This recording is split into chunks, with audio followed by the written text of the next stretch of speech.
The Kybalion Book, William Walker Atkinson, read by Ajahn Shaman Shu. Welcome, seekers of truth, wisdom, and divine knowledge. I am Ajahn Shaman Shu, and it is my honor to guide you on this sacred journey through the teachings of the cosmic masters, ancient wisdom, and the spiritual sciences. Before we begin, I invite you to take a deep breath. Still your mind and open your heart to receive the timeless knowledge encoded in these sacred texts. Whether you are here to heal, to grow, to unlock the power of your mind, or to expand into your highest potential, know that you are divinely guided and supported.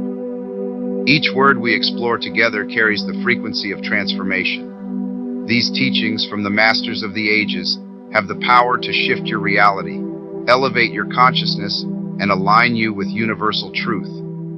Today, we enter the realms of healing, wealth, cosmic power, and spiritual mastery. As we read, I encourage you to listen not only with your ears, but with the deepest parts of your soul. Let the wisdom permeate your being, transforming your thoughts, your energy, and your life.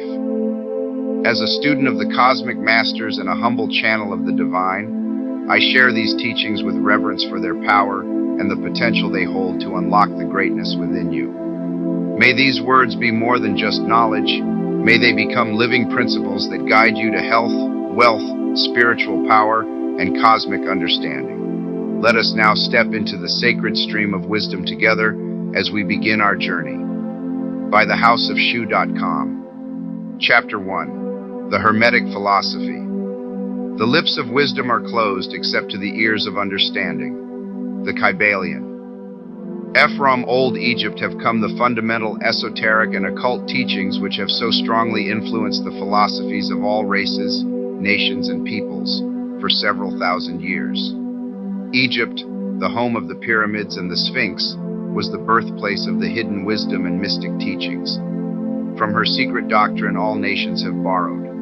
India, Persia, Chaldea, Media, China, Japan, Assyria, ancient Greece and Rome, and other ancient countries partook liberally at the feast of knowledge which the hierophants and masters of the land of Isis so freely provided for those who came prepared to partake of the great store of mystic and occult lore which the masterminds of that ancient land had gathered together. In ancient Egypt dwelt the great adepts and masters who have never been surpassed, and who seldom have been equaled, during the centuries that have taken their processional flight since the days of the great Hermes. In Egypt was located the great lodge of lodges of the mystics. At the doors of her temples entered the neophytes who afterward, as hierophants, adepts, and masters, traveled to the four corners of the earth, carrying with them the precious knowledge which they were ready, anxious, and willing to pass on to those who were ready to receive the same. All students of the occult recognize the debt that they owe to these venerable masters of that ancient land. But among these great masters of ancient Egypt there once dwelt one of whom masters hailed as the Master of Masters. This man, if man indeed he was, dwelt in Egypt in the earliest days. He was known as Hermes Trismegistus. He was the father of the occult wisdom, the founder of astrology, the discoverer of alchemy. The details of his life story are lost to history, owing to the lapse of the years, though several of the ancient countries disputed with each other in their claims to the honor of having furnished his birthplace, and this thousands of years ago. The date of his sojourn in Egypt, and that his last incarnation on this planet, is not now known, but it has been fixed at the early days of the oldest dynasties of Egypt, long before the days of Moses. The best authorities regard him as a contemporary of Abraham, and some of the Jewish traditions go so far as to claim that Abraham acquired a portion of his mystic knowledge from Hermes himself. As the years rolled by after his passing from this plane of life, tradition recording that he lived 300 years in the flesh, the Egyptians deified Hermes and made him one of their gods under the name of Thoth. Years after, the people of ancient Greece also made him one of their many gods, calling him Hermes, the god of wisdom. The Egyptians revered his memory for many centuries, yes, tens of centuries, calling him the scribe of the gods, and bestowing upon him distinctively his ancient title, Trismegistus, which means the thrice great, the great great, the greatest great, etc. In all the ancient lands, the name of Hermes Trismegistus was revered, the name being synonymous with the fount of wisdom. Even to this day, we use the term hermetic in the sense of secret, sealed so that nothing can escape, etc. And this by reason of the fact that the followers of Hermes always observed the principle of secrecy in their teachings. They did not believe in casting pearls before swine, but rather held to the teaching milk for babes, meat for strong men, both of which maxims are familiar to readers of the Christian scriptures, but both of which had been used by the Egyptians for centuries before the Christian era. And this policy of careful dissemination of the truth has always characterized the Hermetics, even unto the present day. The Hermetic teachings are to be found in all lands, among all religions, but never identified with any particular country, nor with any particular religious sect. This because of the warning of the ancient teachers against allowing the secret doctrine to become crystallized into a creed. The wisdom of this caution is apparent to all students of history. The ancient occultism of India and Persia degenerated and was largely lost, owing to the fact that the teachers became priests, and so mixed theology with the philosophy, the result being that the occultism of India and Persia has been gradually lost amidst the mass of religious superstition, cults, creeds, and gods.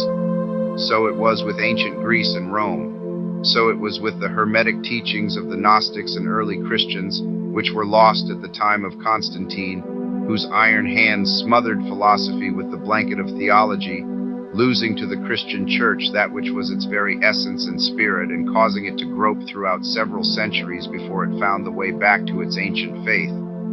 The indications apparent to all careful observers in this 20th century being that the church is now struggling to get back to its ancient mystic teachings. But there were always a few faithful souls who kept alive the flame, tending it carefully and not allowing its light to become extinguished. And thanks to these staunch hearts and fearless minds, we have the truth still with us. But it is not found in books to any great extent. It has been passed along from master to student, from initiate to hierophant, from lip to ear. When it was written down at all, its meaning was veiled in terms of alchemy and astrology, so that only those possessing the key could read it aright. This was made necessary in order to avoid the persecutions of the theologians of the Middle Ages, who fought the secret doctrine with fire and sword, stake, gibbet, and cross. Even to this day, there will be found but few reliable books on the Hermetic philosophy, although there are countless references to it in many books written on various phases of occultism. And yet the Hermetic philosophy is the only master key which will open all the doors of the occult teachings. In the early days, there was a compilation of certain basic Hermetic doctrines, passed on from teacher to student, which was known as the Kybalion, the exact significance and meaning of the term having been lost for several centuries. This teaching, however, is known to many to whom it has descended from mouth to ear, on and on throughout the centuries. Its precepts have never been written down or printed so far as we know. It was merely a collection of maxims, axioms, and precepts, which were non-understandable to outsiders, but which were readily understood by students after the axioms, maxims, and precepts had been explained and exemplified by the Hermetic initiates to their neophytes. These teachings really constituted the basic principles of the art of Hermetic alchemy, which, contrary to the general belief, dealt in the mastery of mental forces rather than material elements, the transmutation of one kind of mental vibrations into others, instead of the changing of one kind of metal into another.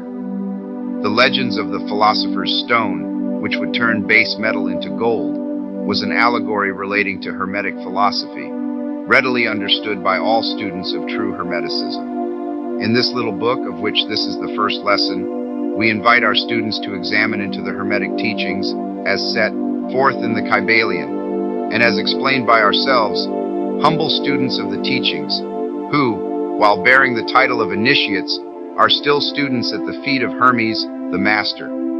We herein give you many of the maxims, axioms, and precepts of the Kybalion, accompanied by explanations and illustrations, which we deem likely to render the teachings more easily comprehended by the modern student. particularly as the original text is purposely veiled in obscure terms. The original maxims, axioms, and precepts of the Kybalion are printed herein, in quotation marks, the proper credit being given. Our own work is printed in the regular way, in the body of the work. We trust that the many students to whom we now offer this little work will derive as much benefit from the study of its pages as have the many who have gone on before, treading the same path to mastery throughout the centuries that have passed since the times of Hermes Trismegistus, the Master of Masters, the Great. In the words of the Kybalion, where fall the footsteps of the Master, the ears of those ready for his teaching open wide. The Kybalion. When the ears of the student are ready to hear, then cometh the lips to fill them with wisdom. The Kybalion. So that according to the teachings, the passage of this book to those ready for the instruction will attract the attention of such as are prepared to receive the teaching. And likewise, when the pupil is ready to receive the truth, then will this little book come to him or her. Such is the law. The Hermetic principle of cause and effect, in its aspect of the law of attraction, will bring lips and ear together, pupil and book in company, so mote it be. Chapter 2. The 7 Hermetic Principles. The principles of truth are 7. He who knows these understandingly possesses the magic key before whose touch all the doors of the temple fly open. The Kybalion. The 7 Hermetic principles upon which the entire Hermetic philosophy is based are as follows. I, the principle of mentalism, the principle of correspondence, the principle of vibration, the principle of polarity. V, the principle of rhythm. 6th, the principle of cause and effect, the principle of gender. These 7 principles will be discussed and explained as we proceed with these lessons. A short explanation of each, however, may as well be given at this point. 1. The principle of mentalism. The all is mind, the universe is mental. The Kybalion. This principle embodies the truth that all is mind.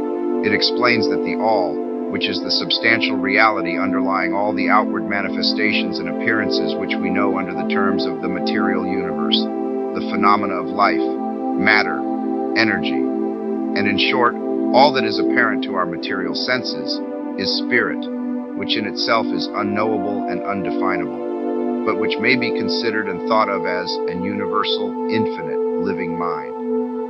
It also explains that all the phenomenal world or universe is simply a mental creation of the all, subject to the laws of created things, and that the universe as a whole, and in its parts or units, has its existence in the mind of the all, in which mind we live and move and have our being.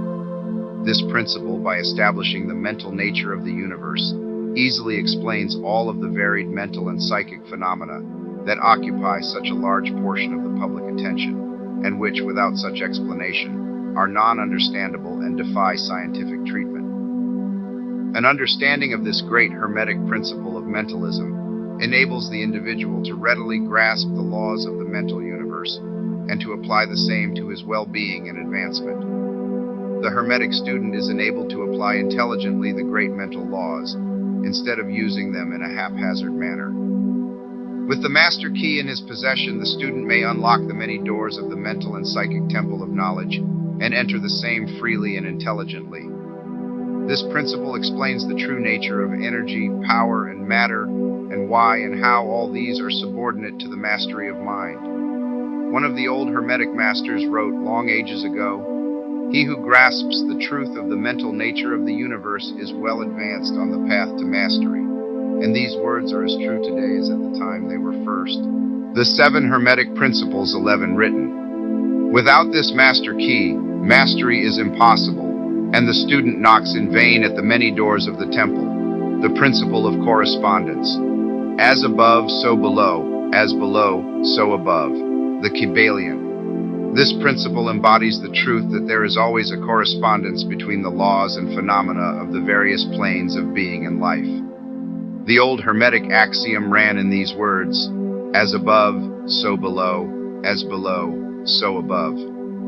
And the grasping of this principle gives one the means of solving many a dark paradox and hidden secret of nature. There are planes beyond our knowing, but when we apply the principle of correspondence to them, we are able to understand much that would otherwise be unknowable to us. This principle is of universal application and manifestation on the various planes of the material, mental, and spiritual universe. It is a universal law. The ancient Hermetists considered this principle as one of the most important mental instruments by which man was able to pry aside the obstacles which hid from view the unknown. Its use even tore aside the veil of Isis to the extent that a glimpse of the face of the goddess might be caught. Just as a knowledge of the principles of geometry enables man to measure distant suns and their movements while seated in his observatory, so a knowledge of the principle of correspondence enables man to reason intelligently from the known to the unknown. Studying the monad, he understands the archangel, the principle of vibration. Nothing rests, everything moves, everything vibrates, the Kybalion. This principle embodies the truth that everything is in motion, everything vibrates, nothing is at rest, facts which modern science endorses, and which each new scientific discovery tends to verify. And yet this Hermetic principle was enunciated thousands of years ago by the masters of ancient Egypt. This principle explains that the differences between different manifestations of matter, energy, mind, and even spirit result largely from varying rates of vibration. From the all, which is pure spirit, down to the grossest form of matter, all is in vibration. The higher the vibration, the higher the position in the scale. The vibration of spirit is at such an infinite rate of intensity and rapidity that it is practically at rest, just as a rapidly moving wheel seems to be motionless. And at the other end of the scale, there are gross forms of matter whose vibrations are so low as to seem at rest. Between these poles, there are millions upon millions of varying degrees of vibration. From corpuscle and electron, atom and molecule, to worlds and universes, everything is in vibratory motion. This is also true on the planes of energy and force, which are but varying degrees of vibration, and also on the mental planes, whose states depend upon vibrations, and even onto the spiritual planes. An understanding of this principle with the appropriate formulas enables Hermetic students to control their own mental vibrations as well as those of others. The masters also apply this principle to the conquering of natural phenomena in various ways. He who understands the principle of vibration has grasped the scepter of power, says one of the old writers, the principle of polarity. Everything is dual, everything has poles, everything has its pair of opposites. Like and unlike are the same. Opposites are identical in nature but different in degree. Extremes meet. All truths are but half-truths. All paradoxes may be reconciled. The Kybalion. This principle embodies the truth that everything is dual. Everything has two poles. Everything has its pair of opposites, all of which were old Hermetic axioms. It explains the old paradoxes that have perplexed so many, which have been stated as follows. Thesis and antithesis are identical in nature but different in degree. Opposites are the same, differing only in degree. The pairs of opposites may be reconciled. Extremes meet. Everything is and isn't at the same time. All truths are but half-truths. Every truth is half false. There are two sides to everything, etc., etc., etc. It explains that in everything there are two poles, or opposite aspects, and that opposites are really only the two extremes of the same thing, with many varying degrees between them. To illustrate, heat and cold, although opposites, are really the same thing, the differences consisting merely of degrees of the same thing. Look at your thermometer and see if you can discover where heat terminates and cold begins. There is no such thing as absolute heat or absolute cold. The two terms heat and cold simply indicate varying degrees of the same thing, and that same thing which manifests as heat and cold is merely a form, variety, and rate of vibration. So heat and cold are simply the opposites, are really the same thing, the differences consisting merely of degrees of the same thing. Look at your thermometer and see if you can discover where heat terminates and cold begins. There is no such thing as absolute heat or absolute cold. The two terms heat and cold simply indicate varying degrees of the same thing, And that same thing which manifests as heat and cold is merely a form, variety, and rate of vibration. So heat and cold are simply the two poles of that which we call heat, and the phenomena attendant thereupon are manifestations of the principle of polarity. The same principle manifests in the case of light and darkness, which are the same thing, the difference consisting of varying degrees between the two poles of the phenomena. Where does darkness leave off and light begin? What is the difference between large and small, between hard and soft, between black and white, between sharp and dull, between noise and quiet, between high and low, between positive and negative? The principle of polarity explains these paradoxes, and no other principle can supersede it. The same principle operates on the mental plane. Let us take a radical and extreme example, that of love and hate, two mental states apparently totally different. And yet there are degrees of hate and degrees of love, and a middle point in which we use the terms like or dislike, which shade into each other so gradually that sometimes we are at a loss to know whether we like or dislike or neither. And all are simply degrees of the same thing, as you will see if you will but think a moment. And more than this, and considered of more importance by the Hermetists, it is possible to change the vibrations of hate to the vibrations of love in one's own mind and in the minds of others. Many of you who read these lines have had personal experiences of the involuntary rapid transition from love to hate, and the reverse in your own case and that of others. And you will therefore realize the possibility of this being accomplished by the use of the will, by means of the Hermetic formulas. Good and evil are but the poles of the same thing, and the Hermetist understands the art of transmuting evil into good by means of an application of the principle of polarity. In short, the art of polarization becomes a phase of mental alchemy known and practiced by the ancient and modern Hermetic masters. An understanding of the principle will enable one to change his own polarity, as well as that of others, if he will devote the time and study necessary to master the art. V. The principle of rhythm. Everything flows out and in, everything has its tides, all things rise and fall. The pendulum swing manifests in everything. The measure of the swing to the right is the measure of the swing to the left. Rhythm compensates. The Kybalion. This principle embodies the truth that in everything there is manifested a measured motion, to and fro, a flow and inflow, a swing backward and forward, a pendulum-like movement, a tide-like ebb and flow, a high tide and low tide, between the two poles which exist in accordance with the principle of swing, the 7 Hermetic principles 15 polarity described a moment ago. There is always an action and a reaction, an advance and a retreat, a rising and a sinking. This is in the affairs of the universe, suns, worlds, men, animals, mind, energy, and matter. This law is manifest in the creation and destruction of worlds, in the rise and fall of nations, in the life of all things, and finally in the mental states of man. And it is with this latter that the Hermetists find the understanding of the principle most important.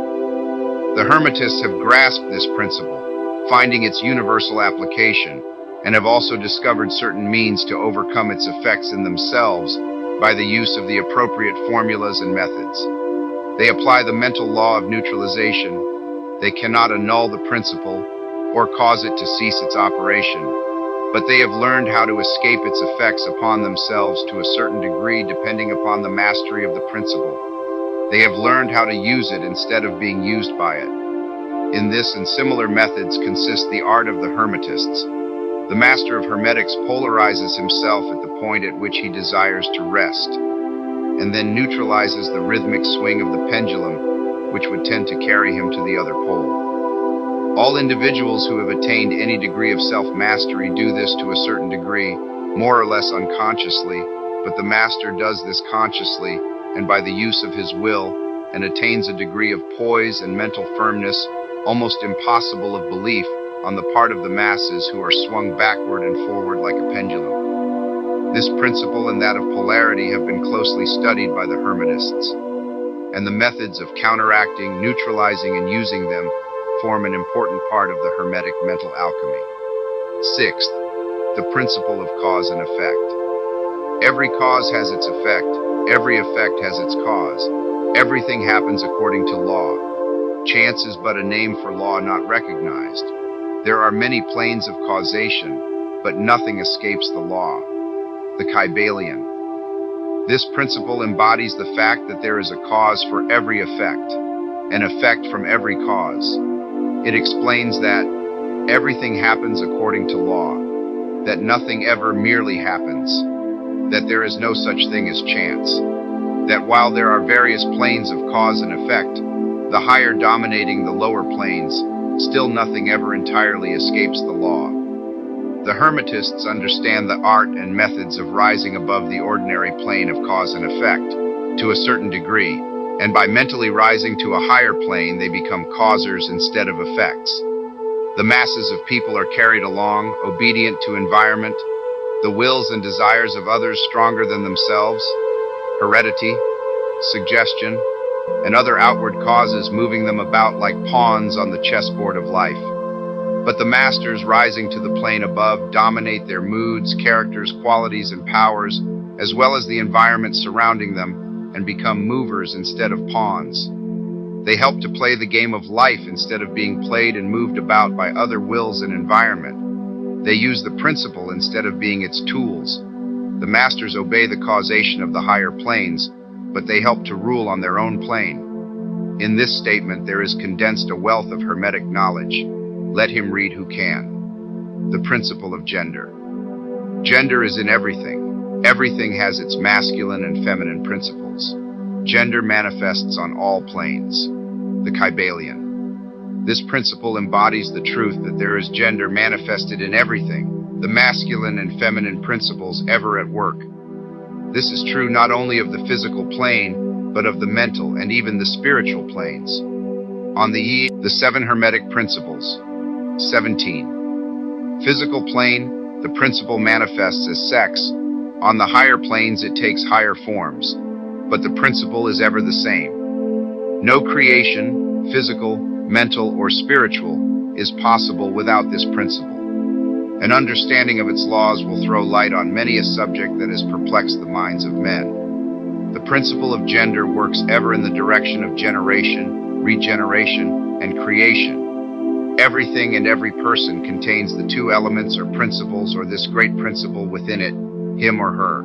Every male thing has the female element also. Every female contains also the male principle. If you would understand the philosophy of mental and spiritual creation, generation, and regeneration, you must understand and study this Hermetic principle. It contains the solution of many mysteries of life. We caution you that this principle has no reference to the many base, pernicious, and degrading lustful theories, teachings, and practices which are taught under fanciful titles and which are a prostitution of the great natural principle of gender. Such base revivals of the ancient infamous forms of phallicism tend to ruin mind, body, and soul, and the Hermetic philosophy has ever sounded the warning note against these degraded teachings, the latest discoveries of modern science, notably those relating to the constitution of matter. Nor must it be supposed that they were ignorant of the so-called modern discoveries in psychology. On the contrary, the Egyptians were especially skilled in the science of psychology, particularly in the branches that the modern schools ignore, but which nevertheless are being uncovered under the name of psychic science, which is perplexing the psychologists of today and making them reluctantly admit that there may be something in it after all. The truth is that beneath the material chemistry, astronomy, and psychology, that is, the psychology in its phase of brain action, the ancients possessed a knowledge of transcendental astronomy, called astrology, of transcendental chemistry, called alchemy, of transcendental psychology, called mystic psychology. They possessed the inner knowledge as well as the outer knowledge, the latter alone being possessed by modern scientists. Among the many secret branches of knowledge possessed by the Hermetists was that known as mental transmutation, which forms the subject matter of this lesson. Transmutation is a term usually employed to designate the ancient art of the transmutation of metals, particularly of the base metals, into gold. The word transmute means to change from one nature, form, or substance into another, to transform, Webster, and accordingly, mental transmutation means the art of changing and transforming mental states, forms, and conditions into others. So you may see that mental transmutation is the art of mental chemistry, if you like the term, a form of practical mystic psychology. But this means far more than appears on the surface. Transmutation, alchemy, or chemistry on the mental plane is important enough in its effects to be sure. And if the art stopped there, it would still be one of the most important branches of study known to man. But this is only the beginning. Let us see why, which tend toward lust, licentiousness, and perversion of nature's principles. If you seek such teachings, you must go elsewhere for them. Hermeticism contains nothing for you along these lines. To the pure, all things are pure. To the base, all things are base. Chapter 3. Mental Transmutation. Mind, as well as metals and elements, may be transmuted from state to state, degree to degree, condition to condition, pole to pole, vibration to vibration. True Hermetic transmutation is a mental art. The Kybalion. As we have stated, the Hermetists were the original alchemists, astrologers, and psychologists, Hermes having been the founder of these schools of thought. From astrology has grown modern astronomy. From alchemy has grown modern chemistry. From the mystic psychology has grown the modern psychology of the schools. But it must not be supposed that the ancients were ignorant of that which the modern schools suppose to be their exclusive and special property. The records engraved on the stones of ancient Egypt show conclusively that the ancients had a full comprehensive knowledge of astronomy, the very building of the pyramids showing the connection between their design and the study of astronomical science. Nor were they ignorant of chemistry, for the fragments of the ancient writings show that they were acquainted with the chemical properties of things. In fact, the ancient theories regarding physics are being slowly verified by the latest discoveries of modern science, notably those relating to the constitution of matter.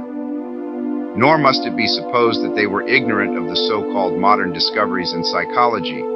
On the contrary, the Egyptians were especially skilled in the science of psychology, particularly in the branches that the modern schools ignore, but which nevertheless are being uncovered under the name of psychic science, which is perplexing the psychologists of today and making them reluctantly admit that there may be something in it after all.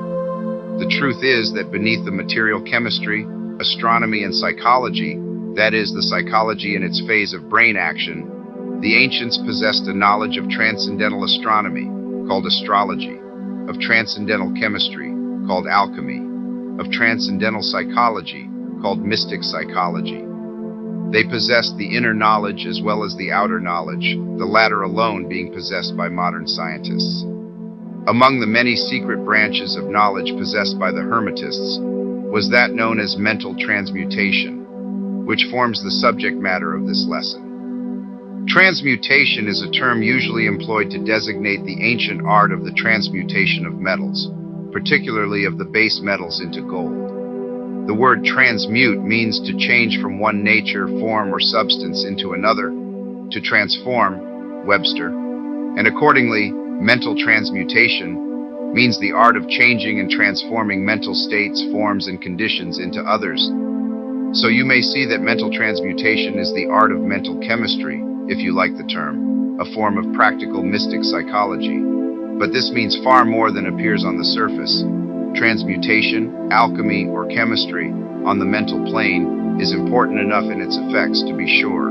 And if the art stopped there, it would still be one of the most important branches of study known to man. But this is only the beginning. Let us see why mental transmutation 21. The first of the 7 Hermetic principles is the principle of mentalism, the axiom of which is, the all is mind, the universe is mental, which means that the underlying reality of the universe is mind, and the universe itself is mental, that is, existing in the mind of the all. We shall consider this principle in succeeding lessons, but let us see the effect of the principle if it be assumed to be true. If the universal is mental in its nature, then mental transmutation must be the art of changing the conditions of the universe along the lines of matter, force, and mind. So you see, therefore, that mental transmutation is really the magic of which the ancient writers had so much to say in their mystical works. and about which they gave so few practical instructions. If all be mental, then the art which enables one to transmute mental conditions must render the master the controller of material conditions, as well as those ordinarily called mental. As a matter of fact, none but advanced mental alchemists have been able to attain the degree of power necessary to control the grosser physical conditions, such as the control of the elements of nature, the production or cessation of tempests, the production and cessation of earthquakes and other great physical phenomena. But that such men have existed and do exist today is a matter of earnest belief to all advanced occultists of all schools. That the masters exist and have these powers, the best teachers assure their students, having had experiences which justify them in such belief and statements.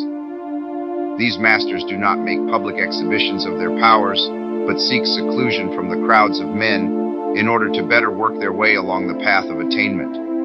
We mention their existence at this point merely to call your attention to the fact that their power is entirely mental and operates along the lines of the higher mental transmutation under the Hermetic principle of mentalism. The universe is mental, the Kybalion. But students and Hermetists of lesser degree than masters, the initiates and teachers, are able to freely work along the mental plane in mental transmutation. In fact, all that we call psychic phenomena, mental influence, mental science, new thought phenomena, etc., operates along the same general lines, for there is but one principle involved, no matter by what name the phenomena be called.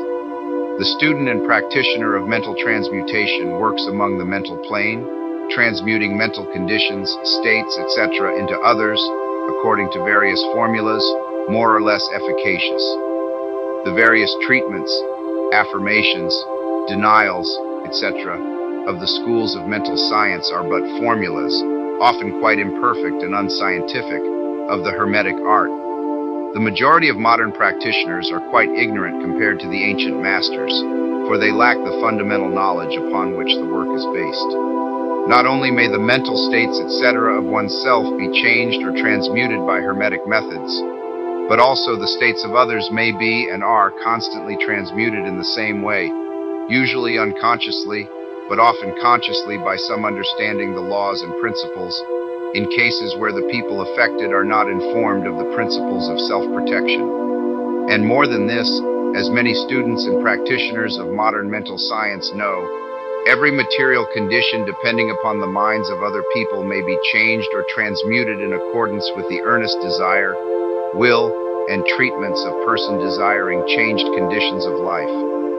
The public are so generally informed regarding these things at present that we do not deem it necessary to mention the same at length, our purpose at this point being merely to show the Hermetic principle and art underlying all of these various forms of practice, good and evil, for the force can be used in opposite directions according to the Hermetic principles of polarity.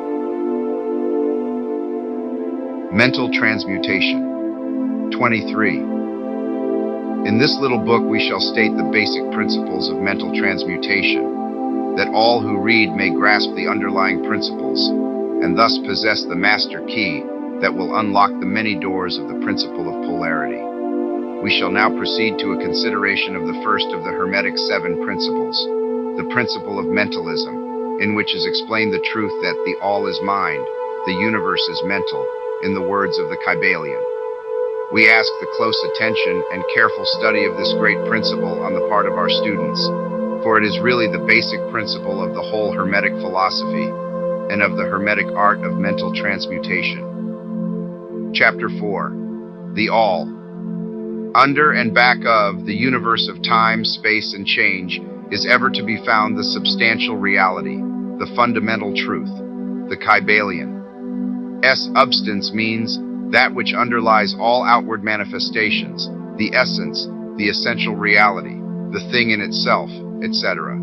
Substantial means actually existing, being the essential element, being real, etc. Reality means the state of being real, true, enduring, valid, fixed, permanent, actual, etc. Under and behind all outward appearances or manifestations, there must always be a substantial reality. This is the law. Man, considering the universe of which he is a unit, sees nothing but change in matter, forces, and mental states. He sees that nothing really is, but that everything is becoming and changing. Nothing stands still, everything is being born, growing, dying. The very instant a thing reaches its height, it begins to decline. The law of rhythm is in constant operation. There is no reality, enduring quality, fixity, or substantiality in anything. Nothing is permanent but change. He sees all things evolving from other things and resolving into other things. AI, constant action and reaction, inflow and outflow, building up and tearing down, creation and destruction, birth, growth and death. Nothing endures but change. And if he be a thinking man, he realizes that all of these changing things must be but outward appearances or manifestations of some underlying power, some substantial reality. All thinkers, in all lands and in all times, have assumed the necessity for postulating the existence of this substantial reality. All philosophies worthy of the name have been based upon this thought. Men have given to this substantial reality many names. Some have called it by the term of deity under many titles. Others have called it the infinite and eternal energy. Others have tried to call it matter, but all have acknowledged its existence. It is self-evident. It needs no argument. In these lessons, we have followed the example of some of the world's greatest thinkers, both ancient and modern, the Hermetic masters, and have called this underlying power, this substantial reality, by the Hermetic name of the All, which term we consider the most comprehensive of the many terms applied by man to that which transcends names and terms.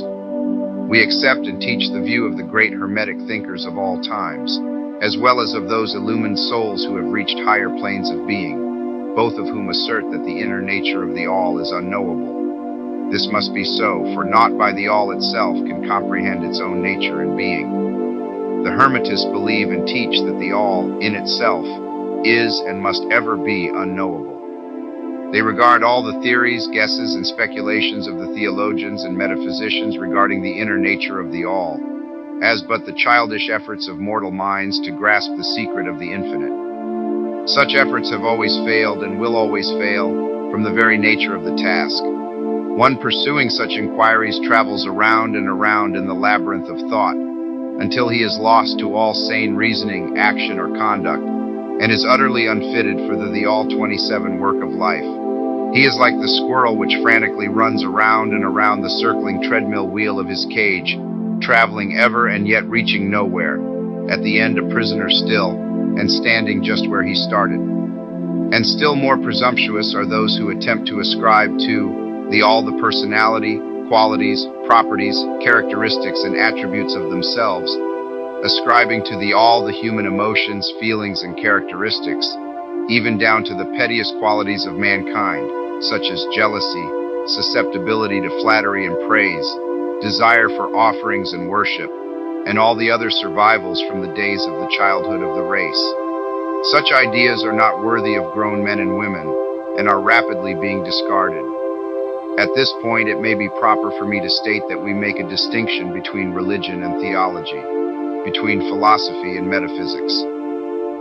Religion to us means that intuitional realization of the existence of the All and one's relationship to it, while theology means the attempts of men to ascribe personality, qualities, and characteristics to it, their theories regarding its affairs, will, desires, plans, and designs, and their assumption of the office of middlemen between the All and the people. Philosophy to us means the inquiry after knowledge of things knowable and thinkable, while metaphysics means the attempt to carry the inquiry over and beyond the boundaries and into regions unknowable and unthinkable, and with the same tendency as that of theology. And consequently, both religion and philosophy mean to us things having roots in reality, while theology and metaphysics seem like broken reeds, rooted in the quicksands of ignorance, and affording naught but the most insecure support for the mind or soul of man. We do not insist upon our students accepting these definitions. We mention them merely to show our position. At any rate, you shall hear very little about theology and metaphysics in these lessons. But while the essential nature of the All is unknowable, there are certain truths connected with its existence which the human mind finds itself compelled to accept. and an examination of these reports form a proper subject of inquiry, particularly as they agree with the reports of the illumined on higher planes. And to this inquiry we now invite you. That which is the fundamental truth, the substantial reality, is beyond true naming, but the wise men call it the All, the Kybalion. In its essence, the All is unknowable, the Kybalion. But the report of reason must be hospitably received and treated with respect, the Kybalion. The human reason, whose reports we must accept so long as we think at all, informs us as follows regarding the All, and that without attempting to remove the veil of the unknowable. 1. The All must be all that really is. There can be nothing existing outside of the All, else the All would not be the All. The All must be infinite, for there is nothing else to define, confine, bound, limit, or restrict the All. It must be infinite in time or eternal. It must have always continuously existed, for there is nothing else to have ever created it, and something can never evolve from nothing. And if it had ever not been, even for a moment, it would not be now. It must continuously exist forever, for there is nothing to destroy it, and it can never not be, even for a moment, because something can never become nothing. It must be infinite in space. It must be everywhere, for there is no place outside of the All.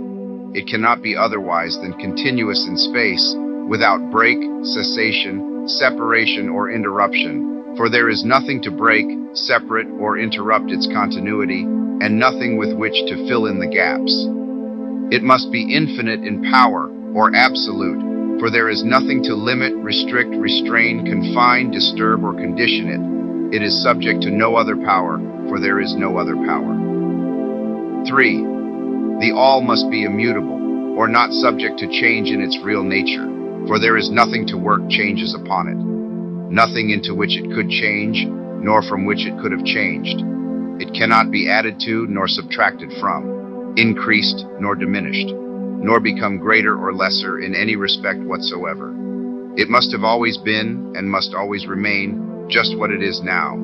The All, there has never been, is not now, and never will be anything else into which it can change. The All being infinite, absolute, eternal, and unchangeable, it must follow that anything finite, changeable, fleeting, and conditioned cannot be the All. And as there is nothing outside of the All in reality, then any and all such finite things must be as nothing in reality. Now do not become befogged nor frightened. We are not trying to lead you into the Christian Science field under cover of Hermetic philosophy. There is a reconciliation of this apparently contradictory state of affairs. Be patient, we will reach it in time. We see around us that which is called matter, which forms the physical foundation for all forms. Is the All merely matter? Not at all. Matter cannot manifest life or mind. And as life and mind are manifested in the universe, the All cannot be matter. For nothing rises higher than its own source. Nothing is ever manifested in an effect that is not in the cause. Nothing is evolved as a consequent that is not involved as an antecedent. And then modern science informs us that there is really no such thing as matter, that what we call matter is merely interrupted energy or force, that is, energy or force at a low rate of vibration. As a recent writer has said, matter has melted into mystery. Even material science has abandoned the theory of matter, and now rests on the basis of energy. Then is the All mere energy or force? Not energy or force as the materialists use the terms, for their energy and force are blind, mechanical things devoid of life or mind. Life and mind can never evolve from blind energy or force for the reason given a moment ago. Nothing can rise higher than its source. Nothing is evolved unless it is involved. Nothing manifests in the effect unless it is in the cause. And so the All cannot be mere energy or force, for if it were, then there would be no such things as life and mind in existence. And we know better than that, for we are alive and using mind to consider this very question, and so are those who claim that energy or force is everything. What is there then higher than matter or energy that we know to be existent in the universe? Life and mind. Life and mind in all their varying degrees of unfoldment. Then, you ask, Do you mean to tell us that the all is life and mind? Yes, and no is our answer. If you mean life and mind as we poor petty mortals know them, we say no, the all is not that. But what kind of life and mind do you mean, you ask? The answer is, living mind, as far above that which mortals know by those words, as life and mind are higher than mechanical forces, or matter. Infinite living mind as compared to finite life and mind. We mean that which the illumined souls mean when they reverently pronounce the word spirit. The all is infinite living mind. The illumined call it spirit. Chapter 5. The mental universe. The universe is mental, held in the mind of the all, the Kybalion. The all is spirit. But what is spirit?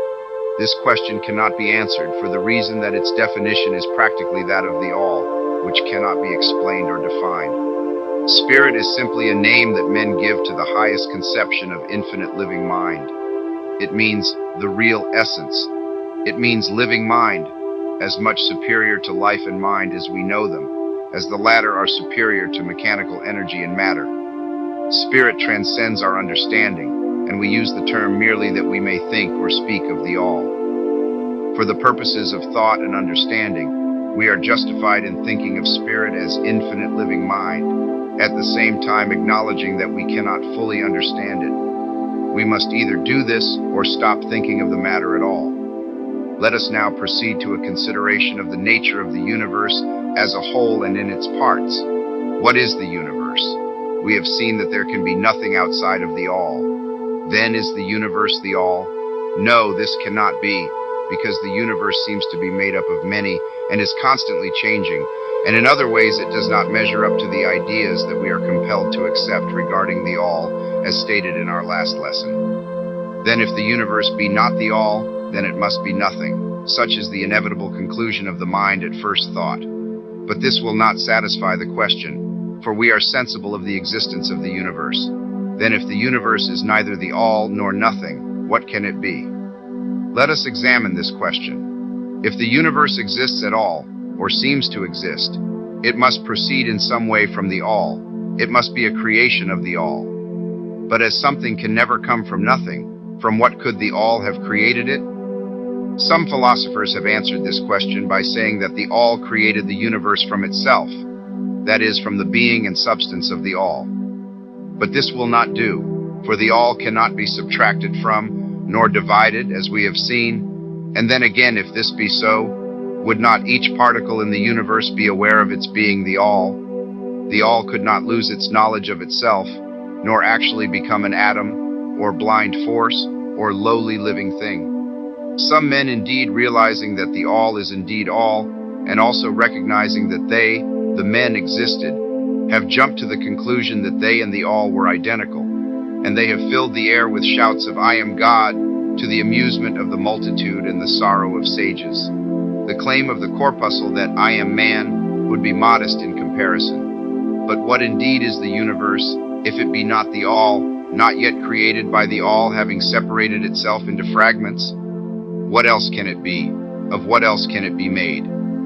This is the great question. Let us examine it carefully.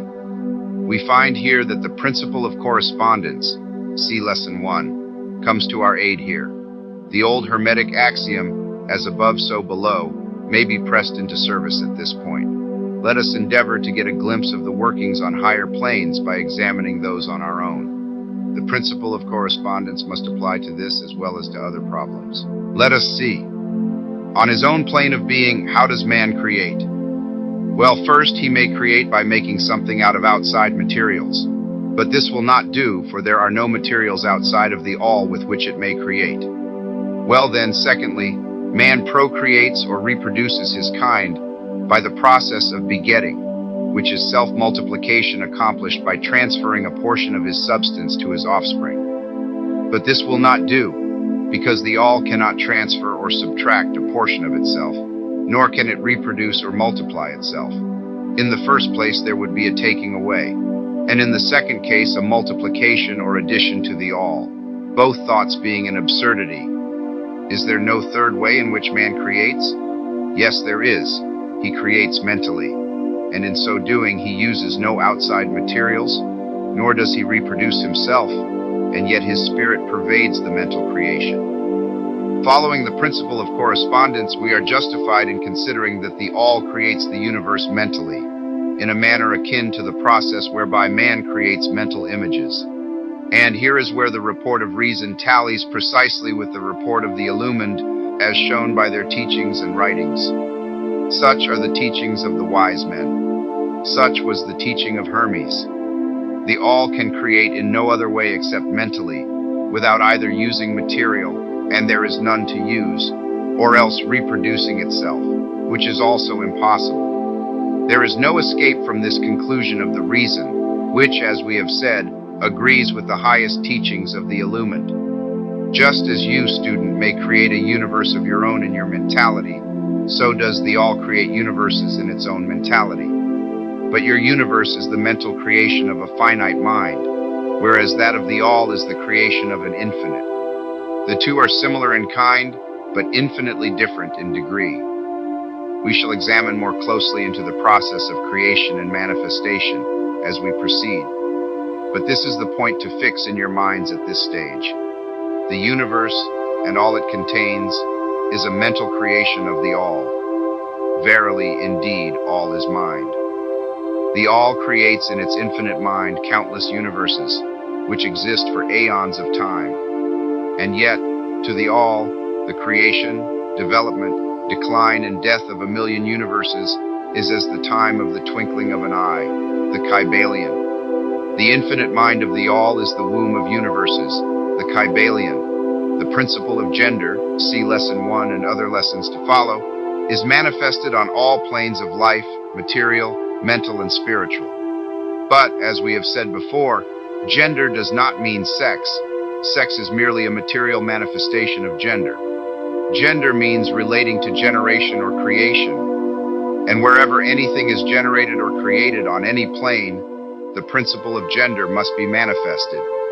And this is true even in the creation of universes. Now, do not jump to the conclusion that we are teaching that there is a male and female God, or creator. That idea is merely a distortion of the ancient teachings on the subject. The true teaching is that the All, in itself, is above gender, as it is above every other law, including those of time and space. It is the law from which the laws proceed, and it is not subject to them. But when the All manifests on the plane of generation or creation, then it acts according to law and principle, for it is moving on a lower plane of being, and consequently it manifests the principle of gender, in its masculine and feminine aspects, on the mental plane, of course. This idea may seem startling to some of you who hear it for the first time, but you have all really passively accepted it in your everyday conceptions. You speak of the fatherhood of God and the motherhood of nature, of God, the divine Father, and nature, the universal mother, and have thus instinctively the mental universe. 35. Acknowledge the principle of gender in the universe. Is this not so? But the Hermetic teaching does not imply a real duality. The All is one. The two aspects are merely aspects of manifestation. The teaching is that the masculine principle manifested by the All stands, in a way, apart from the actual mental creation of the universe. It projects its will toward the feminine principle, which may be called nature, whereupon the latter begins the actual work of the evolution of the universe, from simple centers of activity on to man, and then on and on still higher, all according to well-established and firmly enforced laws of nature. If you prefer the old figures of thought, you may think of the masculine principle as God, the Father, and of the feminine principle as nature, the universal mother, from whose womb all things have been born. This is more than a mere poetic figure of speech. It is an idea of the actual process of the creation of the universe. But always remember that the All is but one, and that in its infinite mind the universe is generated, created, and exists. It may help you to get the proper idea if you will apply the law of correspondence to yourself and your own mind. You know that the part of you which you call I, in a sense, stands apart and witnesses the creation of mental images in your own mind. The part of your mind in which the mental generation is accomplished may be called the me, in distinction from the I, which stands apart and witnesses and examines the thoughts, ideas, and images of the me. As above, so below, remember. And the phenomena of one plane may be employed to solve the riddles of higher or lower planes. Is it any wonder that you, the child, feel that instinctive reverence for the all, which feeling we call religion, that respect and reverence for the Father Mind? Is it any wonder that when you consider the works and wonders of nature, you are overcome with a mighty feeling which has its roots away down in your inmost being? It is the mother mind that you are pressing close up to, like a babe to the breast. Do not make the mistake of supposing that the little world you see around you, the earth, which is a mere grain of dust in the universe, is the universe itself. There are millions upon millions of such worlds and greater. And there are millions of such universes in existence within the infinite mind of the all. And even in our own little solar system, there are regions and planes of life far higher than ours, and beings compared to which we earthbound mortals are as the slimy life forms that dwell on the ocean's bed when compared to man. There are beings with powers and attributes higher than man has ever dreamed of the gods possessing. And yet these beings were once as you, and still lower, and you will be even as they, and still higher in time. For such is the destiny of man as reported by the illumined. And death is not real, even in the relative sense.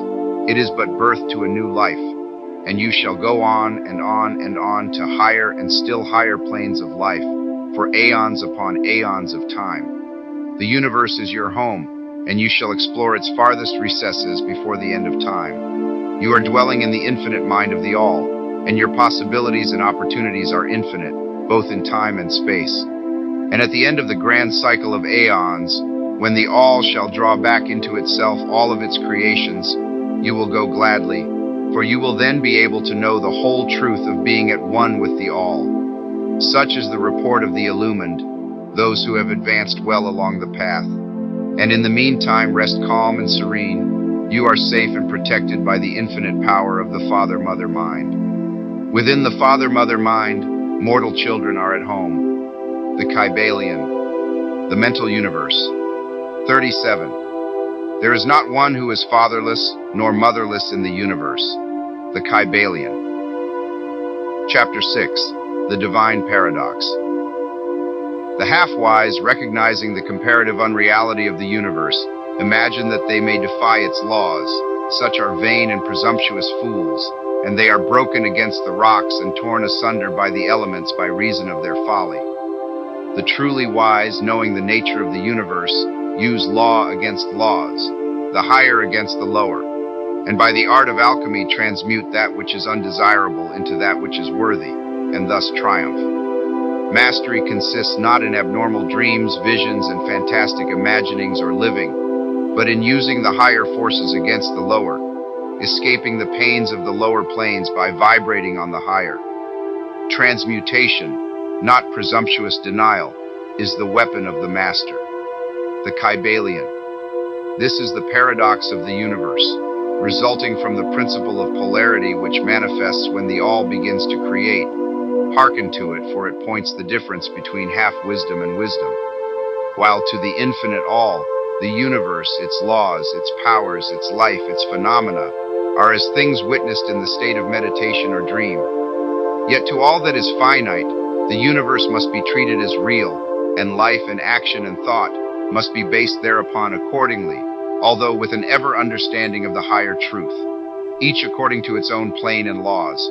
Were the all to imagine that the universe were indeed reality, then woe to the universe, for there would be then no escape from lower to higher, divineward. Then would the universe become a fixity, and progress would become impossible. And if man, owing to half-wisdom, acts and lives and thinks of the universe as merely a dream, akin to his own finite dreams, then indeed does it so become for him, and like a sleepwalker he stumbles ever around and around in a circle, making no progress, and being forced into an awakening at last by his falling bruised and bleeding over the natural laws which he ignored. Keep your mind ever on the star, but let your eyes watch over your footsteps. lest you fall into the mire by reason of your upward gaze. Remember the divine paradox, that while the universe is not, still it is. Remember ever the two poles of truth, the absolute and the relative. Beware of half-truths. What Hermetists know as the law of paradox is an aspect of the principle of polarity. The Hermetic writings are filled with references to the appearance of the paradox in the consideration of the problems of life and being. The teachers are constantly warning their students against the error of omitting the other side of any question. And their warnings are particularly directed to the problems of the absolute and the relative, which perplex all students of philosophy, and which cause so many to think and act contrary to what is generally known as common sense. And we caution all students to be sure to grasp the divine paradox of the absolute and relative, lest they become entangled in the mire of the half-truth. With this in view, this particular lesson has been written. Read it carefully. The first thought that comes to the thinking man after he realizes the truth that the universe is a mental creation of the all is that the universe and all that it contains is a mere illusion, an unreality, against which idea his instincts revolt. But this, like all other great truths, must be considered both from the absolute and the relative points of view. From the Divine Paradox 41. Absolute viewpoint, of course, the universe is in the nature of an illusion, a dream, a phantasmagoria, as compared to the all in itself.